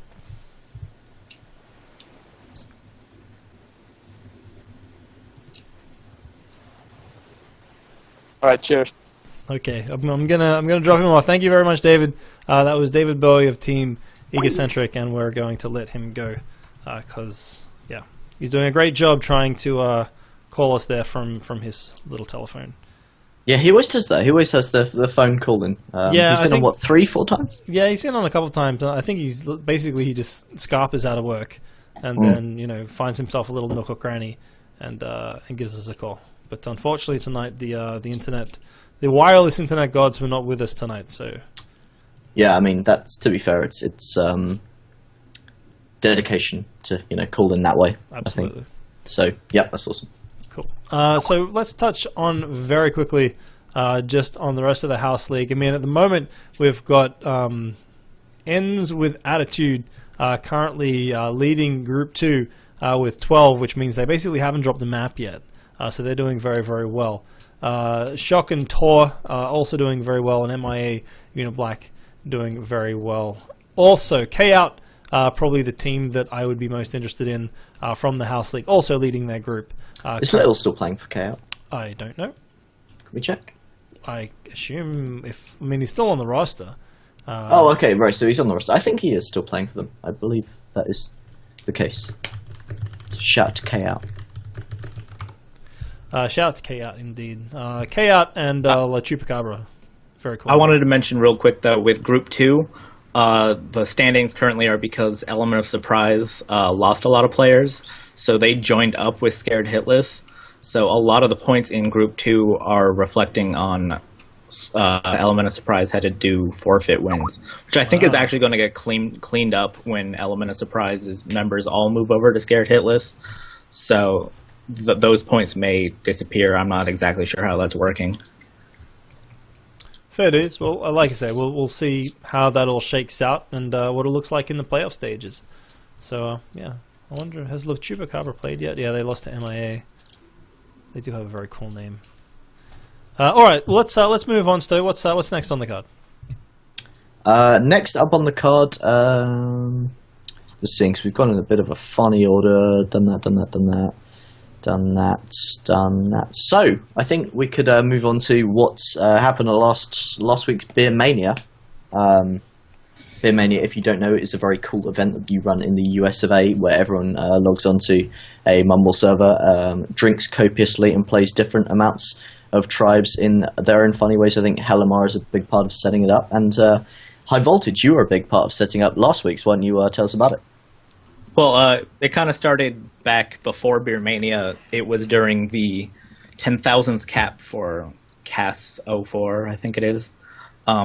We were hanging out in the Twitch chat after that, and someone mentioned in chat, it was just terrible. He mentioned, wouldn't it be cool if tribes had a mode like Ultimate Frisbee, where if you had the map, you couldn't move, and you had to pass it. And Yuzzo saw that and was like, oh, I'll set up a server. And a couple of us hopped in. It was me, Yuzzo, Cesachero, and Cookie Manster, and Janksor. And since we didn't have enough to really do a full 11v11 like we wanted to, we just kind of put 3 people on one team and 1 on another and messed around with a lot of flag drag and kind of formed a new game out of it. And we suggested it to Helamar for Beer Mania, and he tried it out with us, and he liked it, and we played it at Beer Mania. Everyone really liked it. So I've watched a lot of the videos. Well, there's been 2. Nearly all of them. Pretty much. And it looked really interesting. I mean, I'll admit, I looked at the rules, and I thought it's 3v1 with shock lances only. And I thought, well, it's just 2 dudes to zone out the 1 defender, and you're pretty much home and hose. But it looks like that's not really how it shakes out. Oh, yeah, because there's huge flag drag. You can't really have one person walking the flag alone while the others work on the defender. You really are forced to pass the flag. And because of that, it's kind of easy to lose the flag if you don't have good coordination and the defender has a chance to return it. So it makes for some really fun scrambles and just really fun cluster play. It does look really fun. You do go for the 3v1 in Arm Penguin, saying there's a 3v1 you play, and there's a 3v3 variation apparently where you just play 3v3, because I quite like the dynamic of 3v1. I always thought that was kind of interesting. Shoot Mania does that in like the joust mode. I thought that's actually kind of a cool thing. It gets a little stale after a while, but it that was one of the things I liked about it. So I thought that's what they should have called it, Tribes Mania.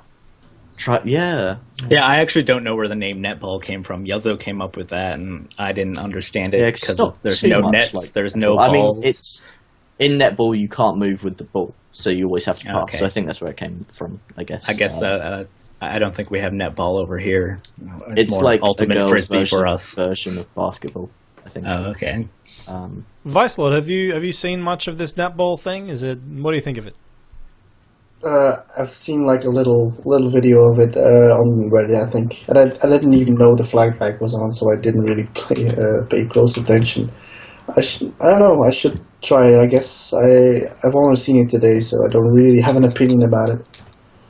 I'm interested in where is it going to go? So like little leagues or what? What is the intention here? Yeah, we were hoping on getting a small ladder set up for it, and since it's just melee and shock lance, which is hit scan for weapons, we were thinking maybe getting a cross-continent league, hopefully. Yeah, indeed. Why not? Definitely be cool. I think the main problem at the moment for me is the fact that there isn't an EU Beer Mania.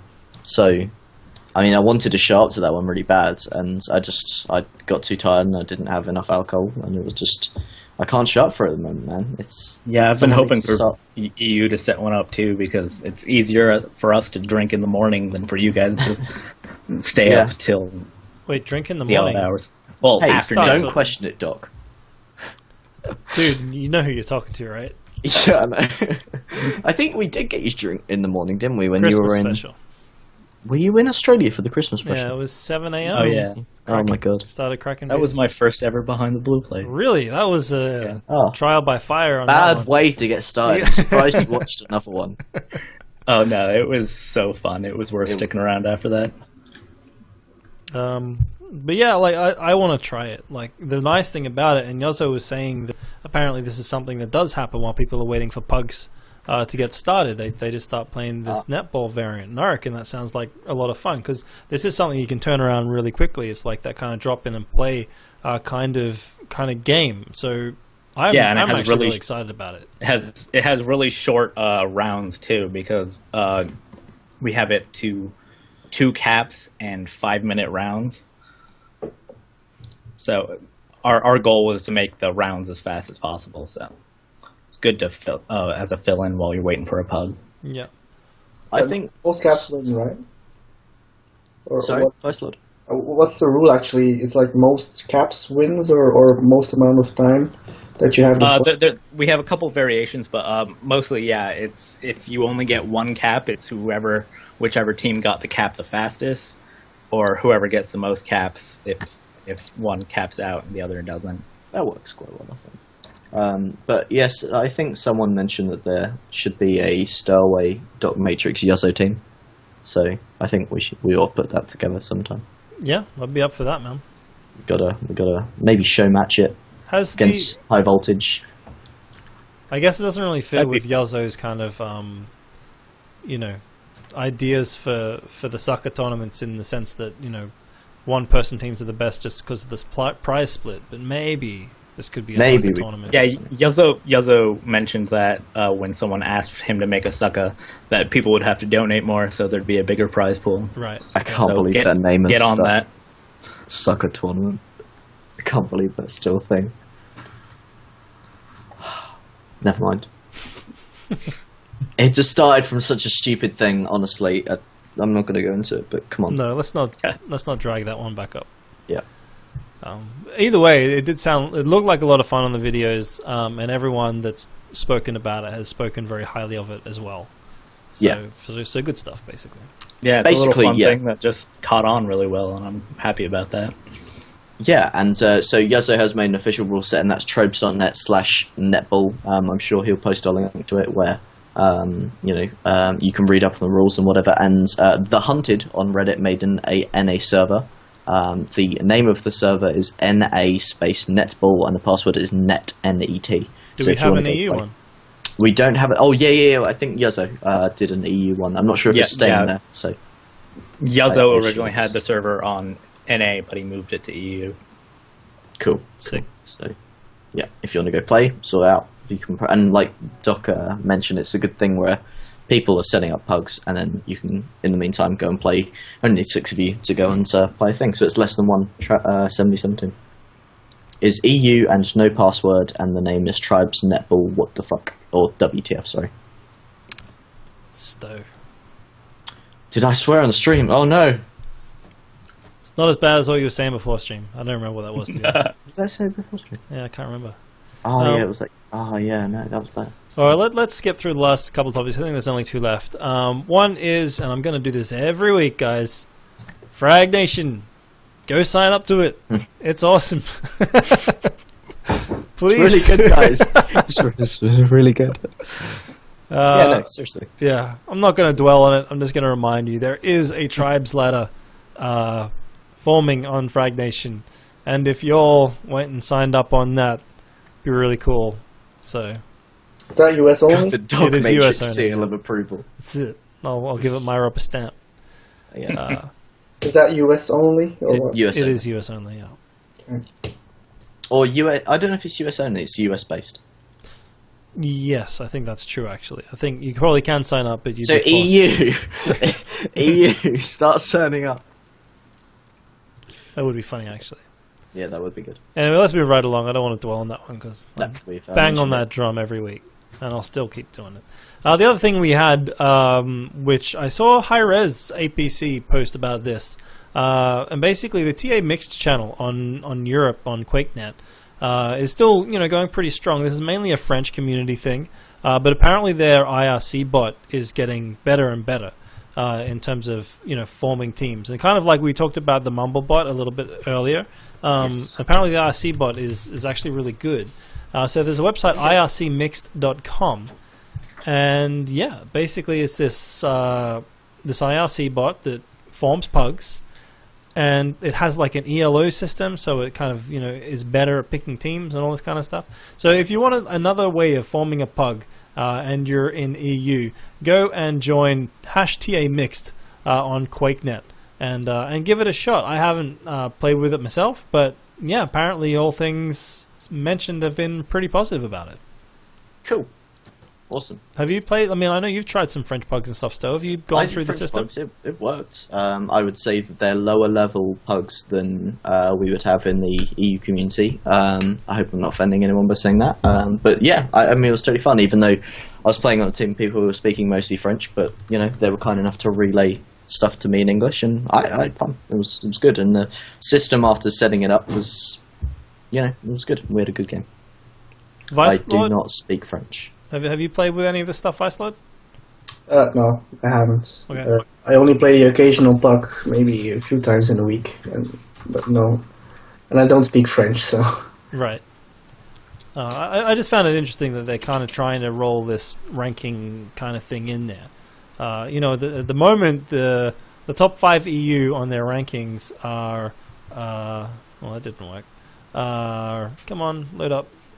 Oh, damn, where'd it go? There we go. Alerja, Nido, Jano Lapin, I know him, Sanka from 1UP, and Luca666 from NME. So, according to their rankings, that's the top 5 EU players. Which is interesting. I assume they're all French. Yeah, probably. Or APC says, we're having it introduced to the NA scene as well. #TA Mixed on Tribal War IRC. So yeah, more cool innovation in terms of tribes pug matchmaking, which is cool. I like it. Yes. Is that everything? I think there was one more thing. Tribes Lander show match. Oh, of course, yeah. I did say we'd talk about this. Where is it? Bang. Where's the link? There's the link. So this was done by Havoc. I actually tried to get Havoc on the show, but he was busy. He couldn't make it. But he's been doing some really cool stuff over at natribes.com, and he wants to bring back the Highlander mode. So basically this is where you've got one of each class. That's what Highlander means. And he wants to bring in a new, I guess this is a tournament? I haven't read this very closely. Altered Physics as well, that's interesting. Yeah, so he's doing, it looks like a weekend tournament, 12 for each team, and then you figure out from there. So 9 o'clock on Saturday, June the 8th, so that's about 2 weeks from now. And yeah. It's just a show match, apparently, Doc.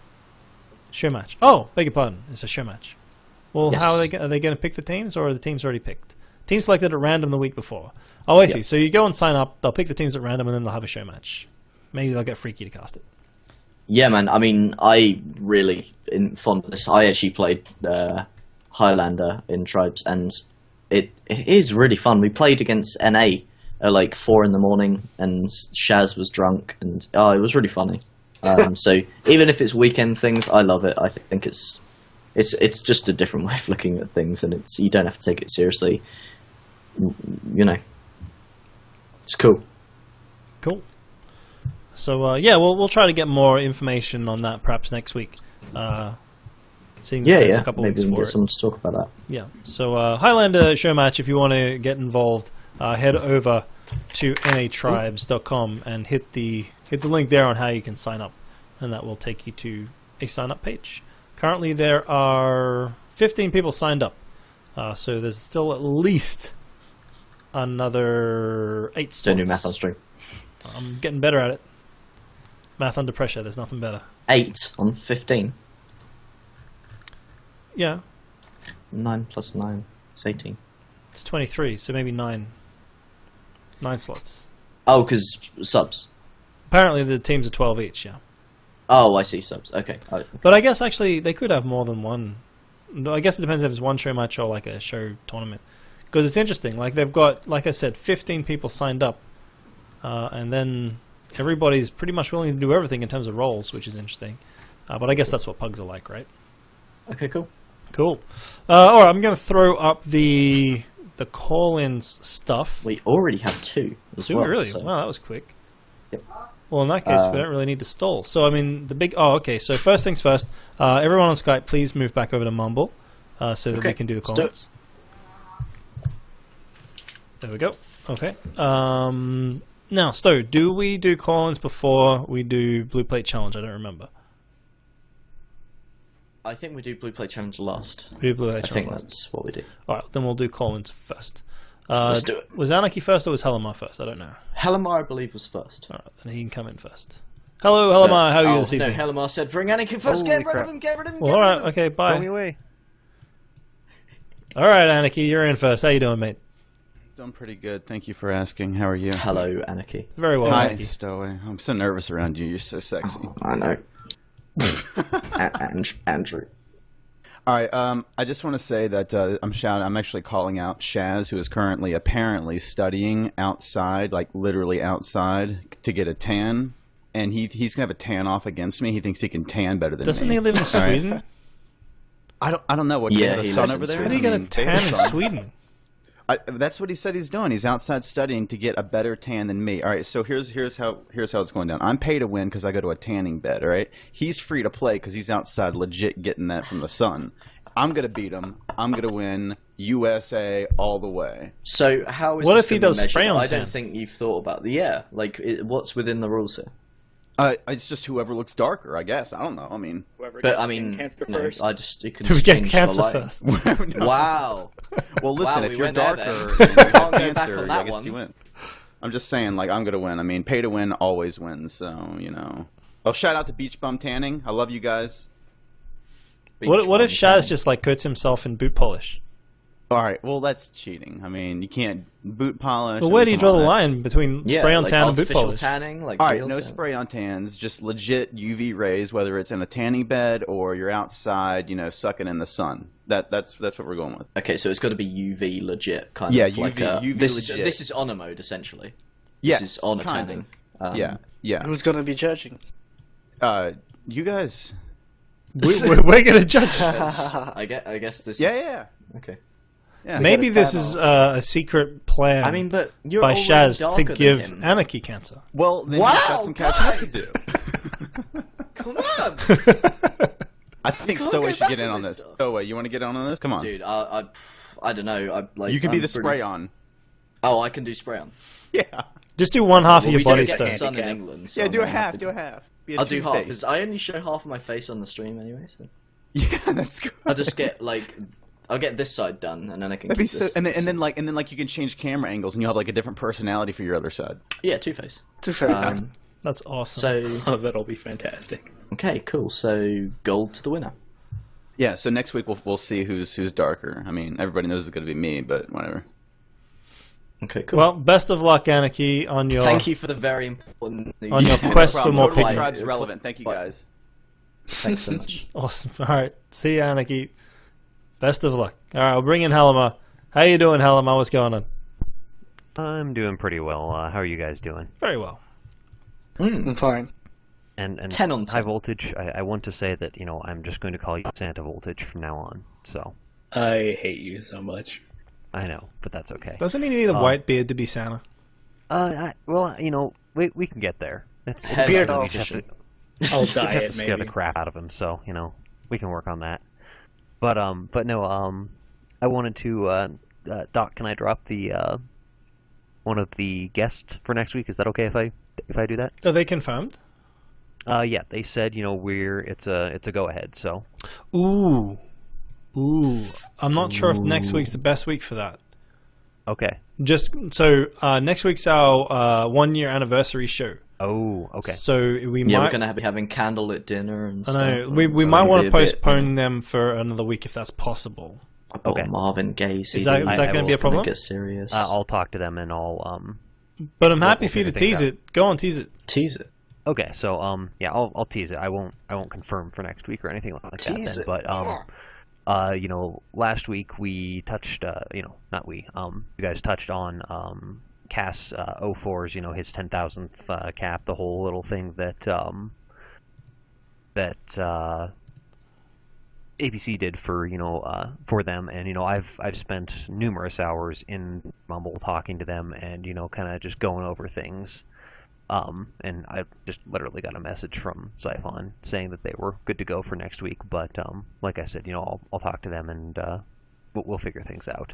But yeah, so I've been working with them, wanting to get one of their guys on behind the blue plate because a couple weeks ago we had Taylor on here, and she gave a really cool sort of perspective on tribes as a game, and how she experienced coming into the community, and as a result of that we got some interesting aspects of it. And so Taylor has been hanging out with some of the cast guys, she's been hanging out with the Pug Mumble, so she's seen basically everything.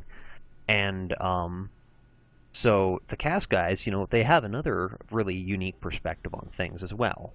So it was something that I wanted to have, sort of them come on, because their emphasis is more on sort of the public scene, whereas a lot of the other stuff that we see on the show is more on the pug and community scene, or competitive scene. So they have a very unique perspective, and it'll be really cool just to have them on, and it will be maybe not next week, but the following week. So and they're very, very intelligent guys, and they can make a point, and they can concede a point as well. So it'll be very interesting to see the rapport that you guys have, and who will be on here with them. So I'm really, really sorry. I had someone message me on Skype. Who did you say is going to be coming on there? Maybe not next week, but it will be the week after that. If it won't be this next week, it'll be Xiphon from CAS. He's recently... Oh, CAS. Sorry, I thought you were saying at cast, like casters. Oh, no. Okay, I see. Okay. Yeah, it's the CAS guys. So, yeah, he'll be... I talked to Doc about this, trying to just sort of, get them a little bit of exposure, and, sort of... Because they're kind of like a... In my mind, they're kind of like a hidden gem in the community, because they really do. I mean, they're all really, really nice people. I mean, literally, you can go into their. They use something called Dolby Axon, and you can go in there, and they will just, they'll welcome you with open arms. So they're really nice guys. Yeah, totally. Like Helma was saying, he contacted me, I think maybe a week or two ago, with the idea that we could get these guys on based on the interesting perspective on tribes that we got from Taylor McCall.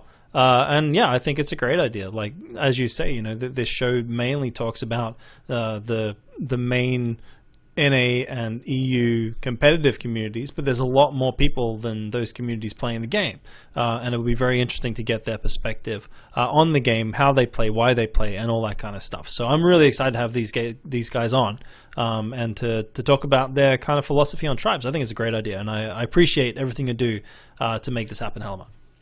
No problem. I mean, like I said, they're nice guys, and I've had, like I said, I spent probably, sorry about blowing in the mic there, probably a dozen hours just talking to them. So I mean, they're very intelligent people, and it will be very cool to see what Xiphon has to say, as far as the conversing with some of the competitive players and you guys on here. So it'll be cool. Cool. Well, yeah, I guess we'll see how that goes and look forward to it. So yeah, Helma, stay in touch, and we'll get that happening. If not next week, then definitely as soon as we can make it happen. Quick shout out, play on the CAS server. What is the CAS server? Do you know Helma? They actually don't have a CAS server. Okay. Like I said, they're more focused on the public community. So basically, it's and yeah, Free Food actually just linked their website in the chat right now. But basically, you can just add any of their members, and you can just join off them and go play with them. And then what they do is they go play in public games, and their sort of objective is to... Oh, I'm sorry, they do actually have an official server, the official No Scent server, and they actually have it so the Sentinel's banned, so it's more of a cluster play sort of server is what it is. But no, I mean, you can literally join off any of them, and they'll be like, yeah, come play with us. So they're really nice guys. Awesome. Yeah, so I mean, but before you go, like, it's interesting because I mean, before this whole 10,000th cap thing came up, I had never heard of these guys at all. I had no idea who they were. And it turns out like one of the guys is like the longest playing Pathfinder in the game. I mean, Vicelord, have you ever heard of this CAS group before this whole stuff blew up? Actually, no. It's the first time I'm hearing of it. So yeah, I mean, what's your perspective on that? They're like these, guys that take the game very seriously, but only in the pub scene. Like, could you imagine that? Well, not really, because whenever I'm playing a game, I'm really competitive, so I instinctively always search the competitive scene. So, I don't know, like what, the perp heroes or something? Basically, yeah. And I guess we'll find out more details on that in a couple of weeks. Highvoltage, did you know about these guys before, the last couple of weeks? No, I really only heard about them around the time of that 10,000th cap thing. But I've been seeing a couple of them around more in Twitch chat since then, and I watched the 10,000th cap, and they really do seem like really nice guys, so Totally. I think they'll be fun to play with. Well, looking forward to chatting with those guys in the next few weeks. So, yeah, stay tuned, basically. Yeah, exactly. Cool. All right, thanks very much, Helmar. We've got a few more people filtering into the call-in reception, so we'll let you go, and yeah, we'll talk to you very, very soon. All right, man. Take care, you guys. So, Thanks, mate. I think Chad was next in, so let's bring Yeah. Chad in. Hello, Chad man. How are you this evening? I'm fine, thank you. Can you hear me all right? Can hear you great. Yes, Chadman, man. Hello, man. Hades, chat man.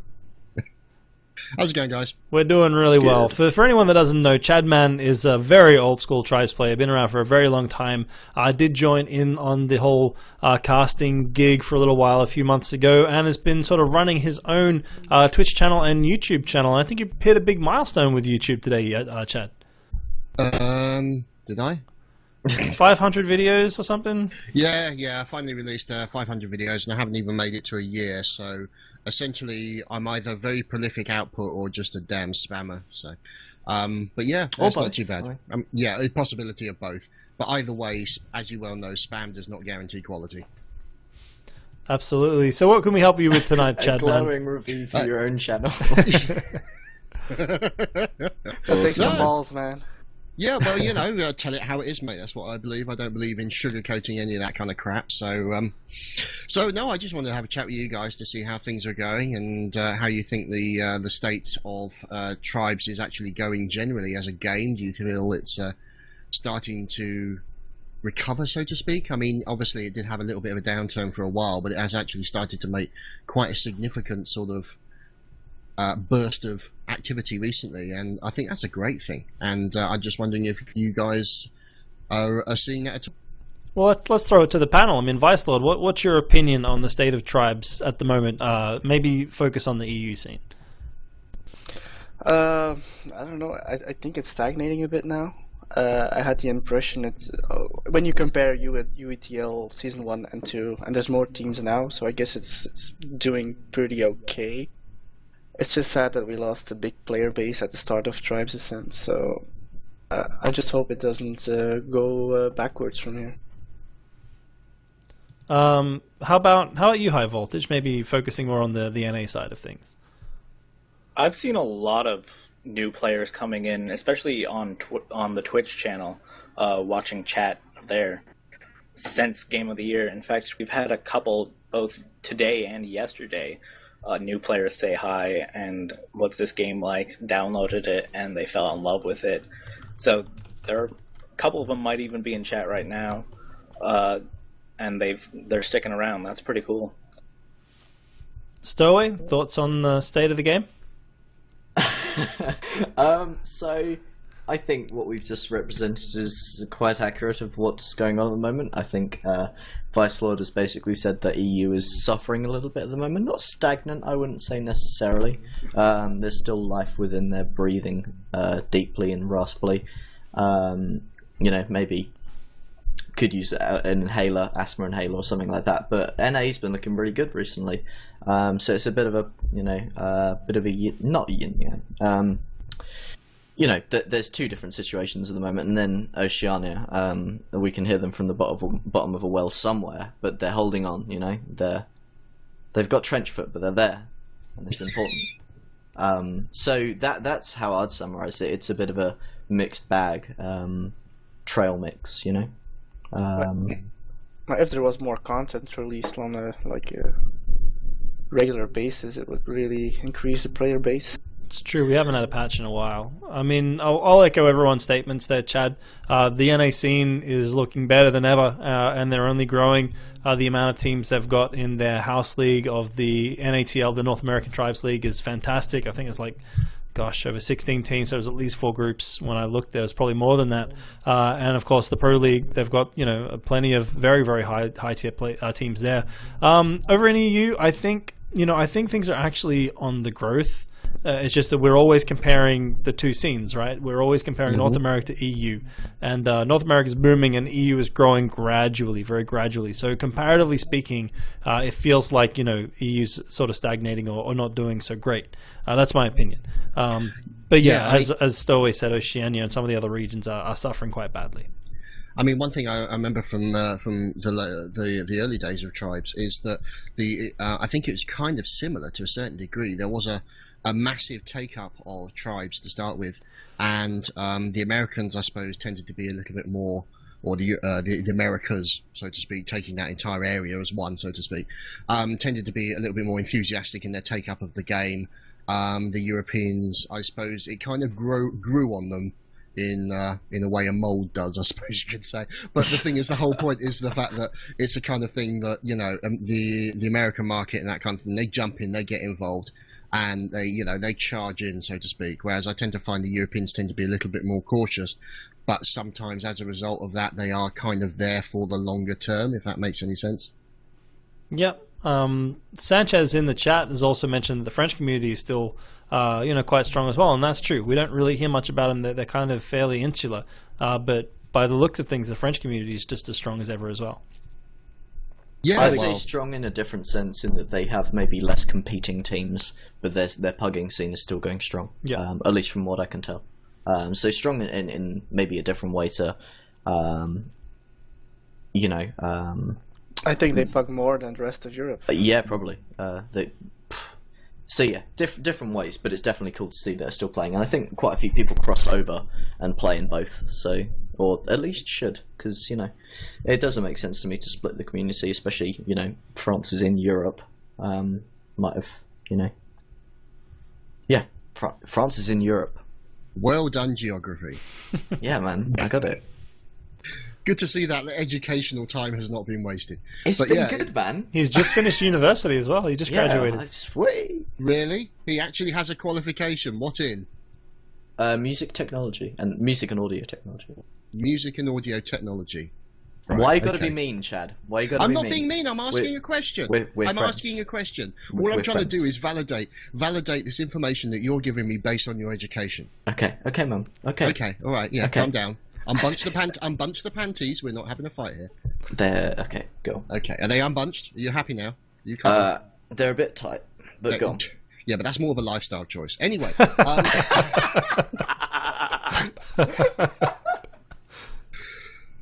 It's like his tight jeans. I do have tight jeans. Hang on, let me just. Oh shit! Where's this going? Yeah, and I got the UGG boot slippers, man. Check them out. Wow, okay. So you got some interesting They fashion are sense. warm as. You got some water in your garage, man. Water in like. What? Is that a euphemism or is that literal? I think it's like literal from Belgium. It means that you have short pants on. Oh, I I see. have short pants on. I've got long They're legs. too short. The trousers are long, but my legs are longer. So your trousers Anyway, are too carry short. on. Wow, that's what you call a conversation killer. Let's talk about Stowaway's legs. Well, look, I know one thing you've been quite interested, Chad, is getting back into Tribes casting, and I can tell you there's a lot of that coming up. So, I mean, the EUTL, both the House League and the Pro League, are going to be kicking off in a matter of weeks, and there's going to be ample opportunity if you want to get back behind the microphone. And I can tell you one thing, that the European scene desperately needs more people willing and able to broadcast the game. So, keep in touch, and we would definitely like to get you more involved on the casting side of things so we can get more coverage of all these games that are going to be happening over the next several months. Definitely. I mean, looking at the channel as a whole, I mean, I'm doing playthroughs and all that kind of stuff, but casting is the bread and butter for me. Casting is what I enjoy the most, and I'm looking to do more of that. So yeah, there's a good chance I'll be back. Outstanding. Well, that's awesome. Just quickly. Yep.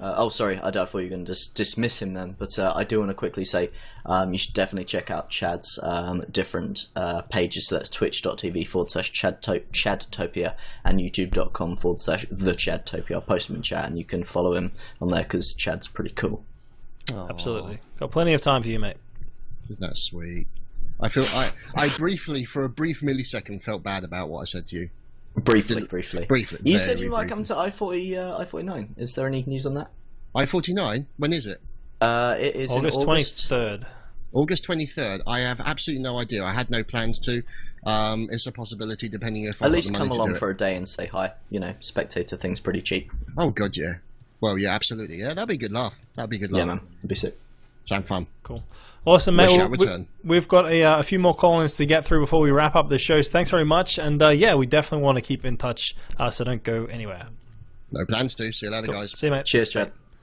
I want to bring in Havoc next, even though he wasn't next in the queue. But this is the guy that's running the Highlander tournament, so I'm sure he's got some stuff to add for that. How you doing, Havoc? Are you there, Havoc? Yeah, I'm here. Awesome, mate. How are you doing tonight? I'm doing good. How are you? We're doing really well. So we touched briefly on the Highlander tournament that you're putting together. Do you maybe want to fill us in a little bit more detail? Yeah. So it's come to my attention that a lot of people are interested in a Highlander, but in the past it just hasn't really been working out for people. Between the one Pathfinder limit and how boring it is, honestly, for just having to have technicians and everything. So I was thinking, why don't we make a tournament and really try to focus on making it work out? So I put 2 Pathfinders in, and I'm going to get APC to modify the physics for the game so that we could probably get like a technician or something if they want to chase. So I'm really trying to work it out and make Highlander more viable.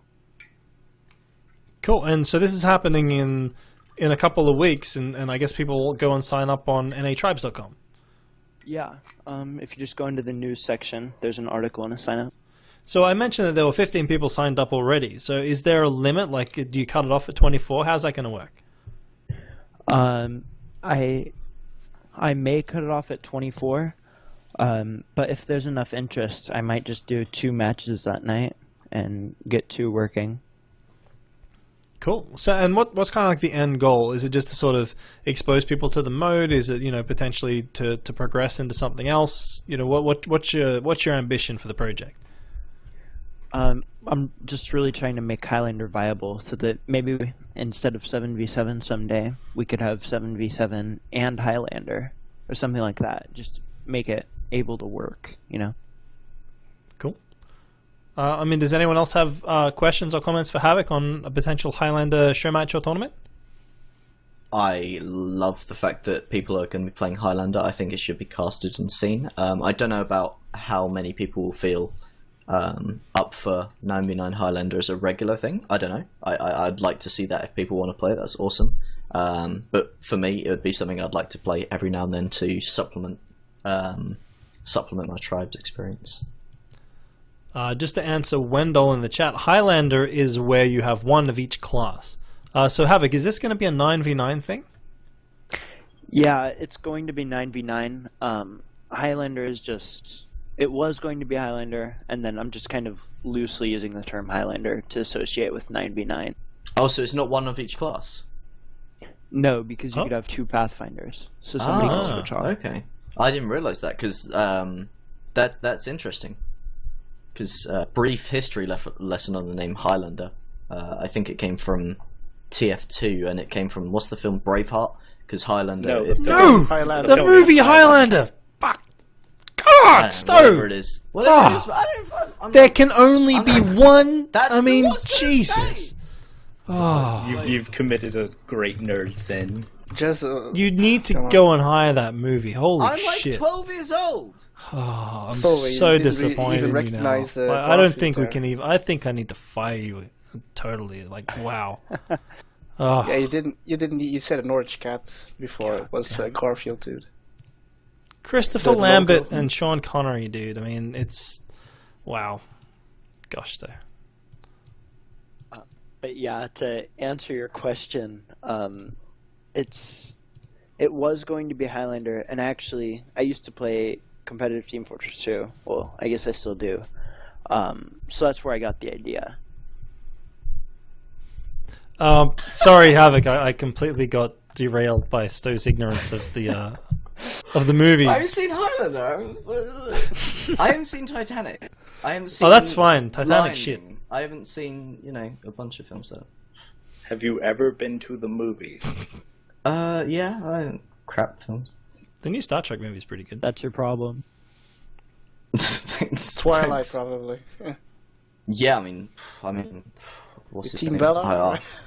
No, it's Oh, Team Team Edward. Bella. What are you talking about? Even I know that's wrong. That's the point. You know that's wrong. I don't know what the Team Edward is one of them. So Team Edward. Cool. Anyway, yeah. Anything else to add on that, Havoc, before we let you go? Not that I could think of offhand. Cool. Well, best of luck running that. Like I said, it's a couple weeks away, so we'll pimp it again next week to make sure people are aware of it. But yeah, best of luck, and really keen to see how it turns out. All right. Thank Cool. you. Thanks, mate. See you later. All right, so Jazo or Freaky next? Oh, that's a difficult choice, man. That's a Why would you give me that difficult choice? Very tough choice. I think Yazo was first, to be fair. He so. was, but sometimes. Anyway, let's go with him. How you doing, Yaz? Hey guys. Yeah. What's up? Sorry, I'm a little bit disrupted. I'm just here to pimp the next soccer tournament, which will be on the 1st of June. Mm-hmm. So sign up for it. Ask kindly for donations, as was mentioned earlier in the show. If you guys want to see things like What is netball it? / Ultimate Frisbee / whatever, I'm getting to that. Calm down. Chill out, dog. Come on, man. If you want to see these more exciting game modes done, then please look to donate a little bit of money. A $5 here, a $10 there, 20, 30 Can we quid. post If a you link guys can for spare that? it, would be amazing. It does make all the difference in terms of what us being able to attract players to play, even though the prizes given out are quite small. That said, I also just wanted to pimp netball because it's amazing, and then say that the next soccer tournament is still to be decided. So if people have good ideas for what they want to have done on it, grab bike's been mentioned a couple of times, so I'm kind of leaning towards that. Then it would be great to hear suggestions and to get people shouting stuff out. But other than that, I really need to go to the toilet, so I'm just going to go. Take care. Yazo, Oh, what? I'm just going to quickly say, I might take my time because I know you need to. Wow, you are horrible. Do you unless you want me peeing on my balcony while you're talking to me, in which Can case we get that's fine webcams on too, first? That's I mean, true. it's all You have a footage. wireless headset. I don't know what this problem Yeah, is. just go pee now. Right, okay, so- cool. No, that's happening. Okay, Okay, well, cool. enjoy the stream of warm urine. as If it I leaves my hear body. that, he's gone. Oh my god, GG. I'm buttons so, for look, it. this is the echo chamber that is my bathroom. It's I exciting. think Look, I'm going to ask quickly, don't get rid of them. Okay, so Yazo, can people only donate money, or are there other things that people can donate? No, you can donate. You could donate, say, 5 days of stowaway being someone's slave. That would be nice. You could come and clean my house. That kind of thing. Don't know how No, this you is can donate working. anything. If you got Tribes Gold and scent skins and bioderm packs that you don't need that you've won on streams, that kind of stuff is useful. Obviously, the actual real remuneration is the thing that drives people, because we're all capitalist whores these days. So let's just bow down to Wall Street and accept that money is the future. I thought you were a socialist, Yazo. But, yeah, well, I will be whatever you want me to be. But no, I mean, you can literally donate anything. If you're an amazingly talented artist, then donate a piece of work as a prize. If you are a musician, donate a song or something.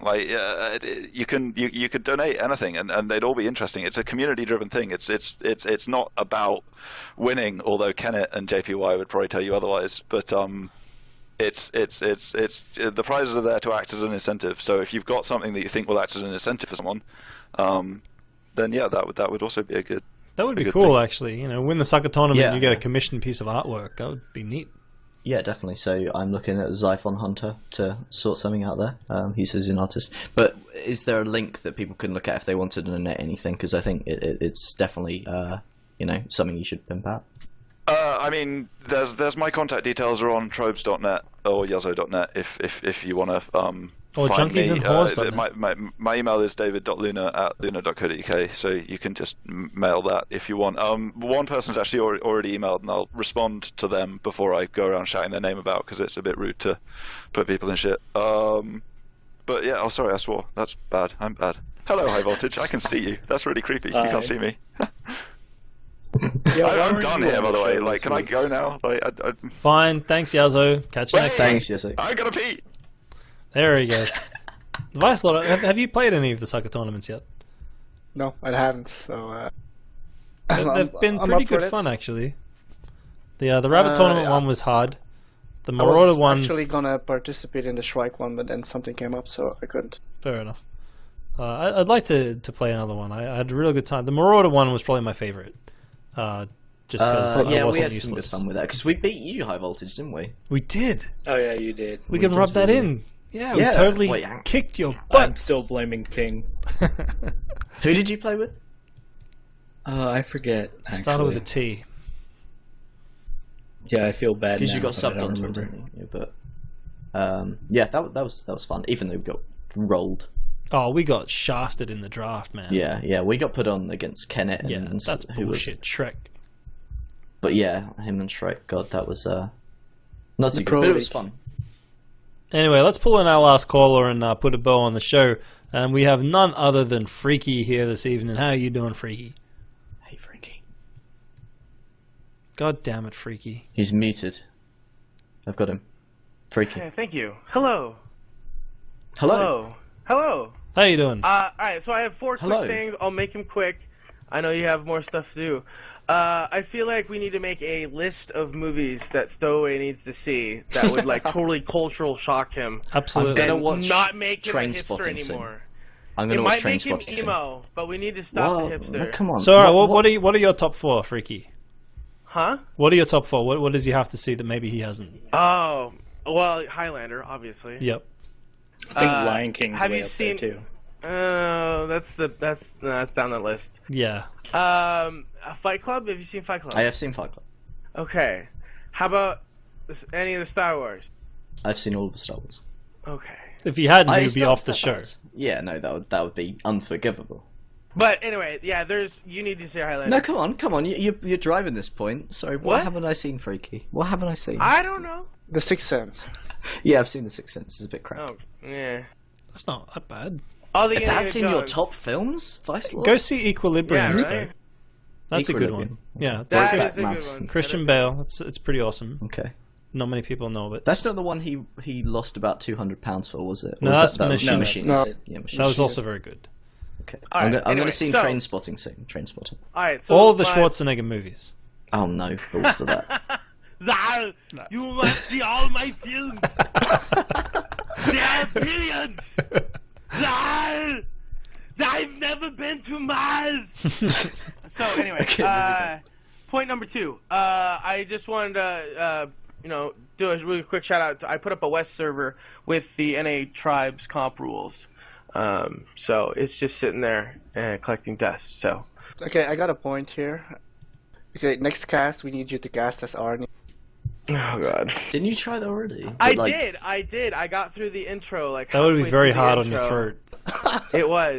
It was. I can't remember what game it was. It was on this channel, but Oh yeah, Planetary Fortress. You need to go see that stuff. That's fucking amazing. Planetary Fortress. Oh no, I think it's just called Is that Fortress. Actually, StarCraft it's just or called something? Fortress. Yeah, it's just Fortress. Yeah, it's another what's that guy's name? The Highlander guy. Brain fucking melt. Chris Lambert. That's the guy. Yeah, that was a good movie. Come on, he's Raiden in Mortal Kombat. Come on. He is. Anybody? But don't see Mortal Kombat. That was shit. Yeah, well. So number 3 is America. Someone's made a poll. And yeah, I saw that. And number 4, Wait, 3 was Stowaway. America. What? Yeah, number 3, America. All right. Number 4, Stowaway. When can I expect a script from you for the DS Tribes Histories thing? I've got a few things I'm working on at the moment, so soon. In Awesome. probably the next week and a bit, I can send you something, and we could get under work on that, and that'll probably be the last one. Sweet. So you Looking get forward a- to it. This straw poll says you need to go see Brokeback Mountain, Sto. No, don't Hey watch man, that Heath movie. Ledger, he's legit. Or he was legit. Oh. He was a good actor. Yeah, he was. Sad day. He's also a gay cowboy. Also gay cowboy. I mean, that speaks wonders for me wanting to go see that film. I mean, you know, gay cowboys. So sorry, what was number 4? That was number 4. Oh no, number 4 was the DS law. Oh yeah. In fact, when is the next law video? We just covered this. Well, I was listening. I was reading the straw poll. I said I'd get working on the script soon. Okay. I'll get it sorted soon. What is the next theme then? What's the next topic? Like the next Diamond Sword. Diamonds. Oh fuck, that's my favorite.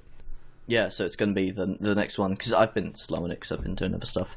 But yeah, that could be the final one unless I can scrape together something for the Bioderms because they've got a kind of interesting story. But I don't know if I'll be able to get enough art assets and stuff that for would it. be But tough. whatever, Diamond Sword will be next, and Freaky's going to be voicing that one.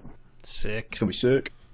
And that'll pretty much tie up the series, I think. So I'm gonna, maybe put something together for that. And I could do the Bioderm talkback as well, if you like. That's his best Batman impression. I'll put it on the maybe. Swear to me. That's like a Joker. Oh my god. That was Okay. a damn good joke, alive. Dude's got That a was- good impression. I like it.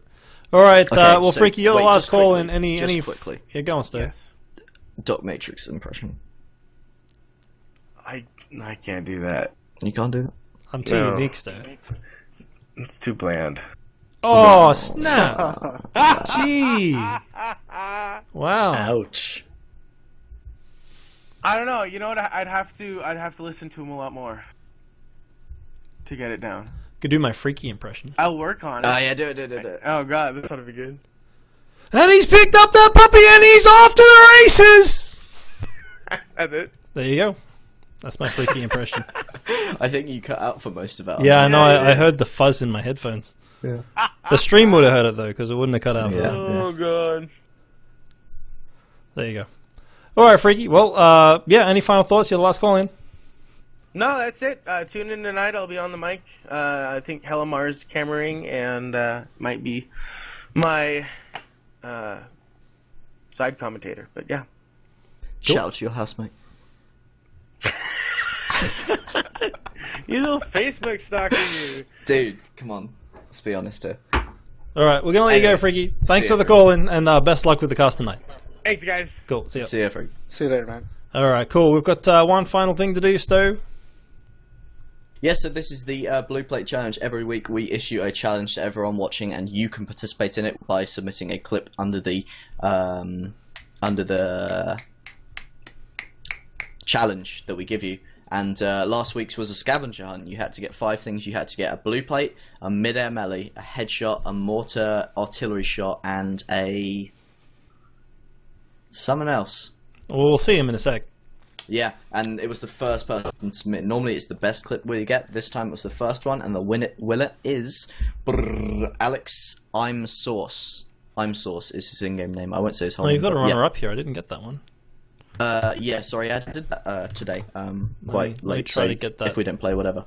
That was probably the best. Oh no, it was like a good clip. But yeah, the winner is I'm Sauce because he was the first person to submit the whole everything in there. So well done to him. Yep, we'll show that video in just a sec. I'm just going to try and get this runner up one so we can show that too.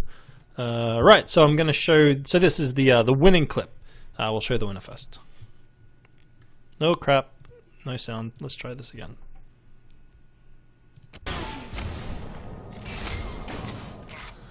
Diamond Sword has secured their flag.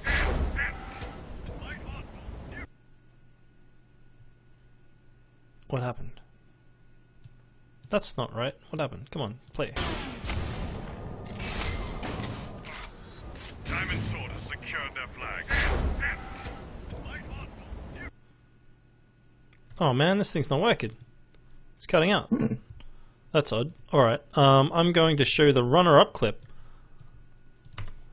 whilst I try to find what the heck went wrong with the other one.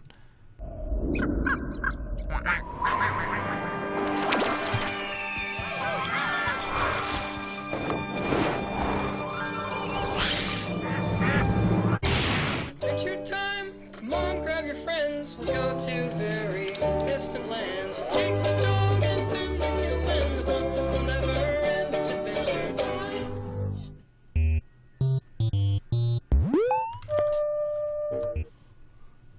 What the hell? Wow. So that was from Thomas B. And interesting That enough, guy that's has the- got to get some kind of bonus there for getting the theme song. Yeah, that's the theme song that we use. Yeah. That's the Adventure Time theme song. I didn't realize that's what it was until maybe a few weeks ago when Stowaway I dropped told that you, bomb on me. You didn't know that. I didn't know thought that, I no. told you that when I first, got Shaz to do that. Yep. Anyway, let's... I loved that. It was awesome. Because I thought for a second that it wasn't a mortar kill, but it turned out apparently it was something about that. But it turned out he was not the first one to submit anyway. So maybe we can. He's runner up. Maybe we can get him something. But Let's try this. So that was the runner-up one. I'm going to try the winners one again. So there's the blue plate. Here come the sniper headshots. More to kill.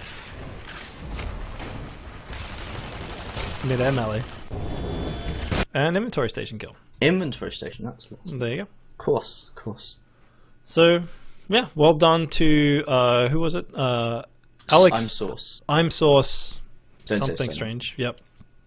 Oh, actually, that's not his actual surname, I guess, but it doesn't matter. Anyway, I'm Sauce is his singing name, and we'll. The inventory one did look a little staged, but that's all right. That one's pretty. Well, hard. was he standing still? There were wasn't no rules against stage. True. That's why Hackett No, there should have were. won. Someone submitted me something that was fully staged. Yeah, and it that was like shit. Yeah, so I thought That was funny. And that how one, fast he got it out. It was funny, but it was against the with spirit of the inventory competition. station, the guy was just standing still. Have you been in a pub? People do that all the time. Anyway, but yeah, so I'm Sauce wins, and we'll get a code to him. If he's here, then we can get it to him now. If not, then we'll find him and send it to him. Nitro Dust and Demo Evolved. I have your codes from last week. I just need to get them to you. So I don't know. Hit me up. I'm pretty bad at getting those out in time. I only just gave the ones for the Mortar kill out a couple of days ago. So I have them. I'm just lazy. Pretty much. Okay. That's what it is. So no plays of the week. Next week, we did get some, but they were submitted kind of late, and that I didn't have time to go through them. So maybe we can, if there's some good stuff, we can go over them next week. Cool. So next week's Behind the Blue Plate Challenge. What do we reckon, guys? Demo Evolved. Email docmatrix@gmail.com, and I will reply with your code. And if Nitro Dust is here, he should do the same. Vicelord, do you have any suggestions for next week's Blue Plate Challenge? Let me think a few seconds on that. Okay. Ideally, Maybe, it's something have you- simple to do, but can look really good. Maybe a really cool shock lance skill or something. Oh yeah, shot glance could be interesting. Haven't done that, and with netball, that could actually turn out quite cool. Yeah, okay. Yeah, would definitely drive more people to play netball, I think, which is always good. So, best shot glance involved video. Doesn't have to be one kill, it can be more. Best Yeah, sure. shot glance. You have to get a kill with it, but you can do, shot like glance. Let's go for it. Yeah, maybe like a really spectacular one on a flag carrier or something. To make Yes, so best shot glance that is submitted to behindtheblueplate@gmail.com by Wednesday will win a code. It will be the best quality of clip that wins, not the first one. So that's behindtheblueplate@gmail.com. Try and have it as a Twitch VOD or a YouTube clip. thing, and you have to link the specific time, but no montages. I don't want montages. I want clips. Well, what if it's a montage of shotgun skills? Oh, I don't know. I like individual clips. What do you reckon? It's just with the shot glance, it's kind of what. If it's shot glance only, then sure. Yeah, I think if it's all shot glances and the montage, If it's a short montage. yeah, nothing over less 30 than a minute. seconds. Okay, 30 nothing. seconds 30 max. seconds, we'll say around Yeah. that. Yeah. Because I can imagine, like, how do you judge a really good shot glance kill? Really, I would say if you're going in the opposite direction to a capper who's going really fast and you somehow manage to turn around the last second, get him in the back.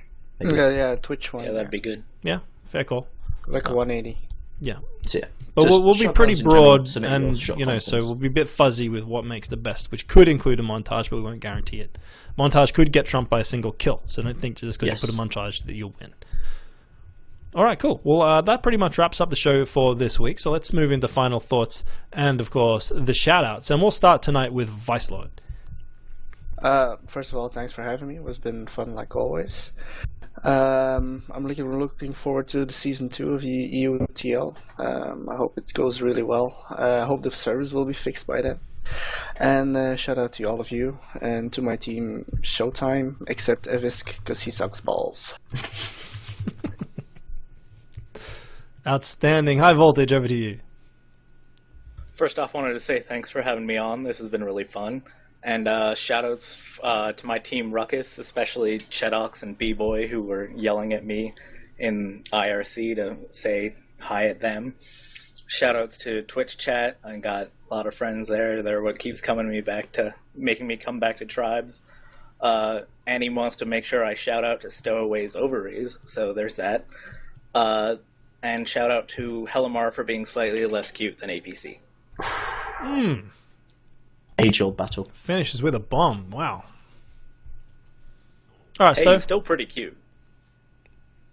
Fair enough. We're not going to have a cuteness ranking. There's no who's hot or not on Behind the Blue Plate, because I'm going to go way too low. All right, Stowe, over to you. Okay, so firstly, I'm just going to suggest 360-degree shot glance. Just going to suggest that. Put that out there.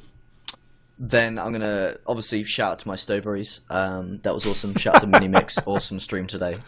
I don't know if anyone checked Remix's stream, but Minimix played for a little while, and it was really awesome. It moved me. I don't think I can talk about it. And yeah, submit your things to behindtheblueplay@gmail.com, and look out for some stuff that me and Doc should be doing soon, which is we got some cool stuff coming up, some cool new content for you tribals, and I'm going to go work on it after this, directly after it, so it's going to be sick. And thanks to everyone for watching, thanks to the guests, Vicelord, Highvoltage, and of course David Bowie and all the call-ins. We had a load of great call-ins. Call-ins been good recently. I'm going to stop. Awesome, cheers. Aye. Cool. I'm going to give a big shout out to our guest tonight. Thank you very much, Vicelord. Thank you very much, Highvoltage, for coming on the show. You've been amazing. Sure. Thank you for David Bowie trying to call in from behind Niagara Falls. He did his best, and we do appreciate his input this evening. Hopefully we can get him back next time with a bit less noise. Maybe he can get, a landline. But we definitely like having him on the show, and appreciate him taking his time out of his workday to come and give us his 2 cents.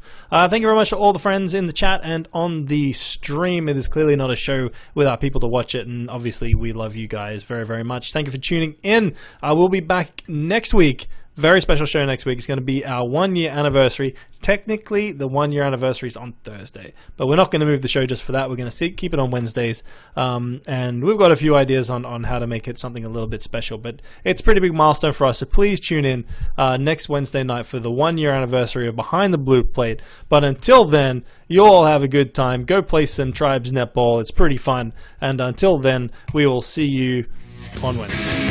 Bye, guys.